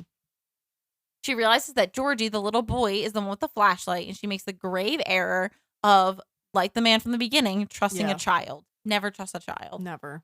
Georgie freaking shoots her and it hits her hand. Yeah. And she punches him in the face. Which is a fair reaction. Yes. I give anyone permission. If you're being shot, you can punch the person who shot you. I think that's fair. Absolutely. She falls backwards into a pit full of dead bodies. Yep. Awful. And throws up immediately. Yep. 100% fair. Can you imagine the smell? No. I was like, I felt nauseous looking at that. I was like, yeah, disgusting. Throwing up is the only way. Her whole outfit gets covered in muck. Whatever it could be. Ooze. Her hair is officially ruined. Yes. Everything's horrible. I would want to shave my head after that night. Yep. She's next to like the dead bodies that are decaying as well as like goat bodies. I guess that's where they throw goat bodies. I can't. It's like the worst. Like, no. You are millionaires, maybe billionaires. Yeah. There's a better way for you to dispose of bodies. Yeah. What are you all doing? Like, at least do a lighthouse and throw some lye in there. Or peasant something. Work. Come on. Yeah. Seriously. Like, y'all. We do not have to deal with this the way your great grandfather would have. Then she's climbing up this decrepit ladder with one hand because she has a wounded hand. Yeah. And like rungs are falling and she ends up grabbing on. She's holding on with her only good hand and she's slipping. So she has to grab with her poor injured hand. And you know what she grabs onto? A mother flippin' nail. It just goes right through. Hope you have your tetanus shot. Oh my God. This was the worst part of the whole movie. This is what I said should be deleted. It was graphic. It was awful. So horrible. Like up until that point, I was totally fine. I was like, whatever. They got shot with a crossbow through the head. I don't care. They sliced her head off, whatever. Oh my God. I forgot. I was like, oh, I forgot about the nail. Oh, it was awful. So bad. She rips their hand off the nail. Yeah. And runs out of the barn. And the in-law wife aims, but like misses because she's a horrible shot. Yep. Because she sees her running across the field. Right. And also, none of them are like experienced hunters. No one's anticipating actually having to do this. Which is like kind of crazy. I know it's like rare to get the hide and seek card, but it's like you would think you would train a little bit. If you feel like you will die, yes, it's like, where's the training? Because y'all need to kill this person quick. And you need to use fucking old shit like crossbows and stuff. Like, what the fuck? Like, no. So it's just like crazy to me. I'm like, why are they not training? But yeah, none of them know how to do anything. No. But they're all spoiled, so. Very spoiled. Why would they take the time? Exactly. So she can't climb the fence, but she does find a wiggly part. And I also didn't like this bit. Yeah. Ugh, so she rips off a piece of the iron fence, which I would have thought that would become a weapon at some point, but no, she just throws it. Okay, yeah, me too. And then she's screaming for help from this car. This like car is driving by. It's just a squeeze through and she cuts herself on the metal. And I hate they keep zooming in on the cutting. And I'm like, just like going through her like her back side. Yeah. Yes, it's horrible. She gets up to the car stops and she's like, help me. And then it just speeds off. It's like, get out of the road. Right. And I feel like if I saw a bride, I don't know. Covered in blood, but I don't know. You're in a rich area. These people don't anything. Even if I was like, oh, I don't know if I want to put this person in my car, I'd be like, I'm going to call 911. Call someone. Yeah. The car speeds off and a piece of her tool, the tool from her dress, is stuck on the gate, which the manservant sees and alerts everyone she's in the woods. Mm-hmm. Dad is having a hissy fit. He's really upset because they're all going to die. Yeah. Which I feel like there's better ways to deal with your final hours, but whatever. Yep. The sister and brother have to deal with the bodies because they're, as Daniel said, the fuck ups. Yeah. So they have to deal with the dead servants that are going into the pit. Alex is in the bedroom still, trapped, stuck, calling for Daniel's help, but he's trying to saw through the wood. Daniel is talking to the sister and is basically like, we all deserve to die. Like, we all suck. I don't care. Whatever. Life is miserable. Georgie wakes up and they are obviously, he's still in the barn. They're in the barn throwing away the bodies. He wakes up and tells the mom, he's like, I tried to shoot Grace because that's what you guys were doing. And the sister's like, I'm so proud of you. Awful. Which is disgusting. Yeah. And Daniel's like, Jesus Christ. Right. Which is exactly the experience that he had when he was a child. When he alerted them to like, oh, the uncle's in here, come get him. And the mom was like, I'm so proud of you. So it's like history is repeating itself. Yeah. Then when you go back to the servant who is like, dude, you are not in on this pact. Like the servant doesn't make any sense to me. You like, I don't know. You aren't going to die if they die. I think he's just like, I don't know, obsessed. A tryhard? Like, he's just like weirdly like, try hard, people pleaser, like really wants his family to like love him. Yeah. I guess. I don't know. It seems like he was probably with the family for a long time. Oh, for sure. So he's driving at her with the car and then jumps out of the car and tackles her. She starts strangling him with the ribbon from her dress. And then he passes out and she gets in the car and he's still alive. If I was her, like, I don't know. I'm not cruel, but I would have driven over him. Yeah. Like, I probably would have choked him to death. Right. And then driven. Because it's like, why are you going to leave him alive? Like, they're trying to kill you. Right. You know? Like, but she hasn't killed anyone at this point. So she's not. No. So I'm sure, like, she would have if that shotgun went off. That's true. So you're not wrong. I feel like, I mean, I don't know. I hope I never have to kill somebody. Really hope. When it comes to me or them, it's gonna be them. Yeah. Fair enough. So she hits the car alert button because she's like, I need help. Oh my God, this part. And she's like, someone is hunting me and trying to kill me. Yeah. And this guy, his name is Justin. He's like, this car has been reported as stolen and it's company policy. I have to turn it off. And she's like, don't turn off the car. Someone's trying to kill me. I'm trying to escape. And he's like, I'm so sorry. There's nothing I can do. Is there anything else I can do? She's like, call the fucking police, Justin. He's like, they're on their way. Yeah, he's like, oh, no need for the attitude. Like the whole, he's very like customer service. Yes. He was like, oh, I'm so sorry to hear that. He's like, but I see here that the car is stolen, so I'm gonna have to shut it off. Right. Company policy. Ridiculous. At this point, the servant breaks the window in and shoots her with a tranquilizer. She wakes up and she's delirious. At first, she thinks Alex is driving, and then she realizes, no, it's The servant. evil servant who has no name. She smashes his. Well, first of all, he's like FaceTiming with the family, and they're all crowded around the phone. Like, oh yeah, good job, man, woo! And he starts singing like really loud. He's like putting the music up. Yes, like, and she wakes up, and they're trying to scream at him like, no, no, no. And but you idiot, lower music. Yes, and she's just like, he's too distracted, and so she kicks his head in, and the car ends up crashing, spiraling, flipping over. So she crawls out of the upside down car because somehow she's still alive. And Daniel walks up to her, and he's like, I was just trying to get like some peace and quiet, and you broke into it. She tries again to talk him out of killing her, and he knocks her out. And I was like, God damn it. I really thought that he was going to be like helping. So the dad comes out of the woods, and then they carry. The dad's like, all right, let's flip a coin. Who gets the heads and who gets tails? And Daniel's like, who freaking cares? Just grab her. Let's go. So it's like, again, with that like tradition. They're so stuck on tradition. At this point in time, the mom goes into the room with Alex, and she's talking to him. She's smoking again. And she's saying, the thing is, I like Grace. I don't have anything wrong with Grace. She really was like hopeful that with Grace, you'd become part of the family again. Yeah. And he said, I'll kill you if you let Grace die. And she goes, well, I'm dead if she lives. So I'm dead either way. Right. And she like kind of makes a point. Say like, I've known you. Like, I'm your mother. Like, I know you. Yes. Yeah. She's like, you think that this girl who's known you for 18 months knows you better than me? Yeah. Like, I raised you.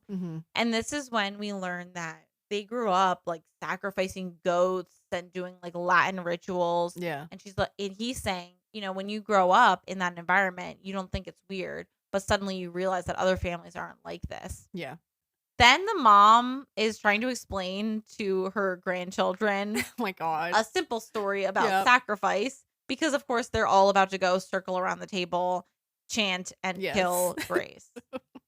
Fitch is in the room trying to hype himself up, which is, again, I love any scene with Fitch. He's great. Daniel's wife is vibing herself in her little ceremonial robe. And Alex is grinding away at the footboard, continually trying to get it to break. So Grace is strapped to a pentagram table, and they're chanting in Latin and drinking from a cup. And I'm like, oh my God, Alex is going to swoop in and stop everything. The dad picks up the dagger, and I'm like, oh my God, is she going to die right now? Like, is this how it goes? Because from the beginning, I was like, I predicted at the beginning, I should have written it down so that you knew that I really predicted this. Yeah. But I was like, she's going to live and they're all going to die. Right. Like, that was kind of like how I was feeling was going to happen. I just thought she was going to kill everybody. At this point, everyone just starts vomiting blood, and they realize that they were poisoned, and the only one not throwing up is Daniel. And I'm like, yeah, I knew it. I knew he was going to be a bud. So that was phenomenal. I was very happy about that. Last second, but he came through. He does. At the same time, Alex gets freed, and Daniel and Grace are running, and she's like, you like are gonna kill your whole family? And he's like, oh no, it's not, it's just gonna hurt their tummies. They're gonna have diarrhea for like a week or something. Yeah. And you're realizing now, like, Daniel and Alex, neither of them believe that this curse is actually real. Legit, none of them believe that they're all gonna die. It's really the parents, the sister and Fitch are just like out of their minds. Yeah, they're fucking fucked up in general. Yeah, I don't think that either of them really understands the consequences of their actions. They're just like rich and spoiled and vibing. Yeah. The sister-in-law, she is the only one who's actually enjoying herself, although maybe the aunt is too. Oh, the aunt's definitely a fucking psycho. So they're one and the same. Oh, her name is Charity. The wife's name is Charity. The sister-in-law's name is Charity. I think you only hear it now, and that's like, it's very funny because you're like, of course her name is Charity. So Charity runs up to them, and Daniel is standing in front of Grace, and he's basically like, don't shoot her. And she's like, you care more about her living than me living, and shoots him in the neck. And he slowly bleeds out to death, which is just so awful. Yeah. I hated that. I almost made it my deleted scene, but I didn't. I was so mad. I was furious. But I was like, at least he had an honorable death. Yeah. Yeah. As opposed to what will happen shortly. So Grace ends up grabbing the gun from her, and like the parody is trying to shoot her up, Yeah. and it runs out of bullets. So the dad at this point is now trying to intercept Grace and stop her. She knocks him out with a lantern and like throws the lantern. Don't really understand that mindset, but the drapes catch on fire. Yeah. It might could have been to maybe, hopefully, Catch fire. Yeah. She might have been intending to do it. The mom tries to shoot her with an arrow. Doesn't strike her. No. And then tries to choke her out. And Grace just kills her to death with the box. With the box. Yeah. So they are in the room with Mr. Belial. No, sorry. Belial. I'm saying. That's what it stands for. So LaBelle is an anagram or whatever it's called for Belial. So they're in the room where his seat is, and she ends up being able to grab the box and smashes the mom's head in. And this is when Alex comes in the room. Yeah. And he's like, Daniel's dead. And he tries to touch her, and she pulls away. She's like, I'm sorry. And he apologizes at the same. So they're both apologizing to each other. But there's this moment where they realize that they're never going back to the way that they were. Right. And he grabs her head, and she's like, ow, you're hurting me. And at this point, he screams, she's in here. Yeah. Oh my God, well, betrayal. he did see Grace brutally murder his mommy. Mom. Yeah, but he also said he was going to kill his mommy. Yeah, but he's talking. No, I know. Mom, even his mom said so. Yep, it's true. We wanted to believe Alex. I know. Nope. No, we couldn't. So they grab her and they hold her down on the table. So she's not tied down at this point. She's being held down. Alex has the knife. They're trying to finish this right now. And she's able to move enough so that her shoulder is stabbed and not her chest. And she's like wiggling away. She's putting up thank a fight God the whole time. She really is. And at this point, they realize the sun is up, and they all act like vampires. Yeah, they're like crouching, like waiting for it to affect them. It's like awkwardly like silent, and they're just all frozen. Yeah, and then they're they just like waiting to die. Then they look up and they're like realizing, oh wait, this curse isn't real. Happening. Which is like, I think it should have ended right there, because I think that would have been the best ending. It is funny, but what happens next just made me laugh so hard. When I first saw it, I was like, oh my God, it's so funny. Right. So the aunt is like, well, I'm still going to kill her, and goes running at her with an axe. And then the aunt explodes. And I was not expecting that. That was not at all what I had thought was going to happen. No. And then the record player turns on by itself, and everyone starts exploding, which is insane. And then Alex is like, I'm so sorry. Like, but like, look, I'm the last one standing. Yeah. I was never meant to, you like saved me. It's through your love that like I'm fine. And she's like, fuck you. She's like, I wanted divorce. Throws the ring at him. And then he explodes, and she just starts hysterically laughing because obviously. And she ends up seeing the figure of Mr. LaBelle. And she grabs the nice cigarette case that was next to the dead mom, goes outside, lights up a cigarette as the house goes up in flames. And you hear the police and the paramedics come up to her. Yeah. End of movie. They're like, what happened to you? Like, in-laws. Yes. Yeah, that was the end line. Oh my God. Oh, so what a movie. That movie was like, I was not expecting any of it. No. I liked the comedy. The comedy was really enjoyable. That part was really fun for me. The most memorable scene I said was the betrayal. So I thought, I wasn't surprised because they kind of led up to it, and I felt like, all right, he might turn on her, but still, like, and even like during like my second watch, I'm like, I know he betrayed. I'm like, what happens though? Like, what happens to make Alex turn? And then when she was like killing mom, I was like, oh yeah. And I also feel like, because he said to her, like, we're like, after this, you're not gonna stay with me, are you? Yeah, no. And it's like this realization for him, like, he married her because he was afraid of losing her. And then now he's going to kill her because he's afraid of losing her. Right. And also, like, there's a chance he might die when the sun rises. So it's like, might as well continue with this ritual. Right. Exactly. So the scene that should be deleted was her falling in the pit. Yeah. That was awful. That was the worst scene of all. Everyone else can explode and whatever. That's fine. But not that one. Main character, I said Smash. I would definitely, she's great. She's ballsy. main villain. I circled both because they were all villains. Yeah. And some of them were smashable and some Definitely, of them were passable. Like Daniel. Daniel's for sure. definitely smash. Yeah, smash. Honestly, I know it's going to sound messed up. I would smash Fitch. He's funny. He's funny. He's funny. Yeah. And probably, he's goofy. He's good time. He's not evil. Yeah, no, he's just good time. Yeah, exactly. Definitely, I don't think anyone else. Alex was like a maybe. Beginning Alex, yes. Alex turned evil, no. Evil Alex, no. Yeah. Evil Alex was a bitch. Yeah. I feel like I kind of like the mom. Yeah, I liked the mom. Yeah. Not really my type. She kind of reminded me of like Esme from Twilight. Very much those vibes. Yes, definitely. How likely are you to survive in this situation? 1. I would be for sure dead. Yeah, I would. There's no doubt in my mind. No. I would have passed out. There's no hiding spot good enough where I would have been able to just hide. Because it would have been them finding me. Yes. I wouldn't have gone out. No. And like I said, there's no spot that I would have found would have been perfect. Yeah, exactly. They would have found me unless I gave up, unless I found a really great spot. And then it like 3 hours went by and I was like, you know what? This is dumb. Right. I want to go have sex on my wedding night. I'm out. Yeah. Mm-hmm. Anyway, would you recommend to a non-horror fan? No. No, I would not. It was funny, but it was icky, bloody. So, things of note. The only thing I wrote down was just the anagrams. So, Belial, which was Labail, which means demon, wicked, or worthless. And their last name, which is Leidomas, was for Asmodel, which is an angel whose name stands for destruction of enemies. My final rating was a 2.75. Oh my god, it's so low. I know. Okay, so I'm going to explain it because I did enjoy the humor of it a lot. But I was like, at first I was like, maybe it's like a 3.5. And then it kept going lower the more I was like really thinking about it. So the reason I gave it a 2.75 is it got 2.75 because like in like positive for it was the comedy I loved. The acting was good, like really good.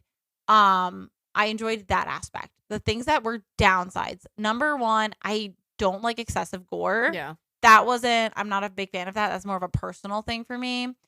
And then the storyline itself pissed me off because I was like, this all could have been avoided if he had just been a good person, like a good, decent boyfriend, fiance. I mean, a lot of movies could have been. Exactly.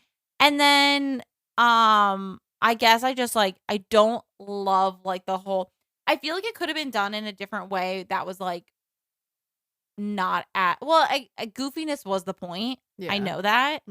But I was like, it could have made more sense. Like, yeah, it was just like, that's the thing with like comedy horror. It's like, it's usually just kind of like a stupid plot. Yeah. It doesn't make much sense, but it's just like. No, but I did really love the horror. The horror. Reverse. You're gonna like clip that and make it my save my ringer. And every time I call you, I really love the horror. I really love the comedy, and so that was really fun. And enjoyable. I mean, like for me, the epitome of like a really good horror comedy was Zombieland. Zombieland was good, which was really good. I think that like. That one had maybe that plot line just made more sense to me because I'm used to. What are you conniving about? I'm just thinking. Well, it was good. I like Zombieland, but it's funny that you, out of all horror comedies. Well, what other horror comedy? Shaun of the Dead at least is a zombie. Shaun of the Dead. Yeah, I would say that's probably one of the best. Horror comedies. No, you're right, dude. I've seen like 5 horror comedy movies. I don't know what you want from me. Are they all zombies? Yeah, I'm pretty sure they're all zombies. That's because I went through a zombie phase. Shaun of the Dead definitely, but even that one, like, okay, and Hot Fuzz those are like so goofy and outlandish. Okay, I think that like this one was like it almost bordered. It was like it could have if they had just tweaked it a little. So you're not much into the campy. No, I like the camp. No, I liked it. I think what it was just like. I mean, it wasn't like I don't think it's a perfect movie. Yeah. But I think like the humor surprised me because when I first saw the trailer, I was like, okay, garbage. But then like everyone was saying like, oh, this is actually good. Yeah. And I think it's because of the humor. I don't think people expected it to like have that kind of twist of like oh, they're like It's actually culty funny. Satanists, and they actually blow up at the end, and it's just like that's part of the humor. I think that like, yeah. So the ending felt very much like Cabin in the Woods. Yeah. Which is just like that very dramatic, over the top ending. I think that's probably what brings it down for me, because I would have preferred it if it was just like a dumb ending where there was no curse. And they've all been stupid this whole time. Yeah. Okay, I know what it was. I know what it is that takes it down. Like I probably would have given it 3.75 if there wasn't even like a demon to begin with. If it was just like a shitty family cult. Okay. I think that I probably would have been like, oh, this is funny. But the fact that there's like a demon involved where they're like, we have to for the demon. I'm like, I think that's what makes it funny though, because it's so stupid. I know. It's like they just made a deal with the fucking demon back in the day. And they're like, let's keep up with it. Yeah. No, you're right. It definitely wouldn't be the same without it. But the comedy was really good. Like I did enjoy the laughter, and I enjoyed that I didn't feel horrible afterwards. Although the scene with the hand was the worst. I forgot about that scene because I was like, oh, Megan will enjoy this. And then rewatching it, I was like, oh, Megan's not going to enjoy that. Because I remember them exploding at the end. Well, I'm like, but it's funny. The exploding's fine. Like, that doesn't bother me at all. Funny. Like, she could be rained down on blood, whatever. Yeah. But, like, that scene was, like, really awful. Yeah. But I hated that. Anyway, but it was, but I feel bad because I'm like, no, it's okay. I don't want you to, like, not give me movies like, because I enjoyed it. I'm going to change my rating. I'm going to change it. Let's go back. It's okay. Just a little surprised, but I'm just like I'm learning here. I'm learning. But like, okay, here's the thing though. I don't want to discourage you from giving movies like that to me. Oh no, I love horror comedy. Because I would prefer that over no, like serious horror. Yeah, like what? Yeah. What was the last one I watched? No, I can't. Aliens doesn't count. Gremlins doesn't count. Prey doesn't count. No, I mean like I like spooky. I guess Barbarian. Like well, Barbarian had some humor. I like anything better than Barbarian. Yeah, it had some humor, but it was definitely more horror. Yes. I mean, Ready or Not is like kind of slashery-ish. I think that and just dark comedy. Yeah. So, my recommendation for Demi for next week for our mystery theme is She's the Man. Oh my god. Yes. Oh, this is great. I know. It's one of my favorites. I'm so excited to rewatch it. Oh, yes. Oh god, I can't. I watched it 400,000 times. Oh yeah, because I was obsessed. It's so good. Yeah. It's great. That's a great pick. I have a really good one for you too. Okay. Another classic. I'm having you watch Final Destination. Oh my god, dude. So I was literally in the car with Doug and Alex, and she was like, every time I'm behind like a truck, whatever. And I was like, oh yeah, I haven't seen it. And she's like, never watch it. You can't unsee it. And I'm like, no, to be fair, that's Demi's gonna pick it for me. I know. Final Destination 2 is what she's talking about. Okay. That one is, I still think about that scene. Final Destination 1, you'll be fine. Okay, great. I mean, I was like, I already know.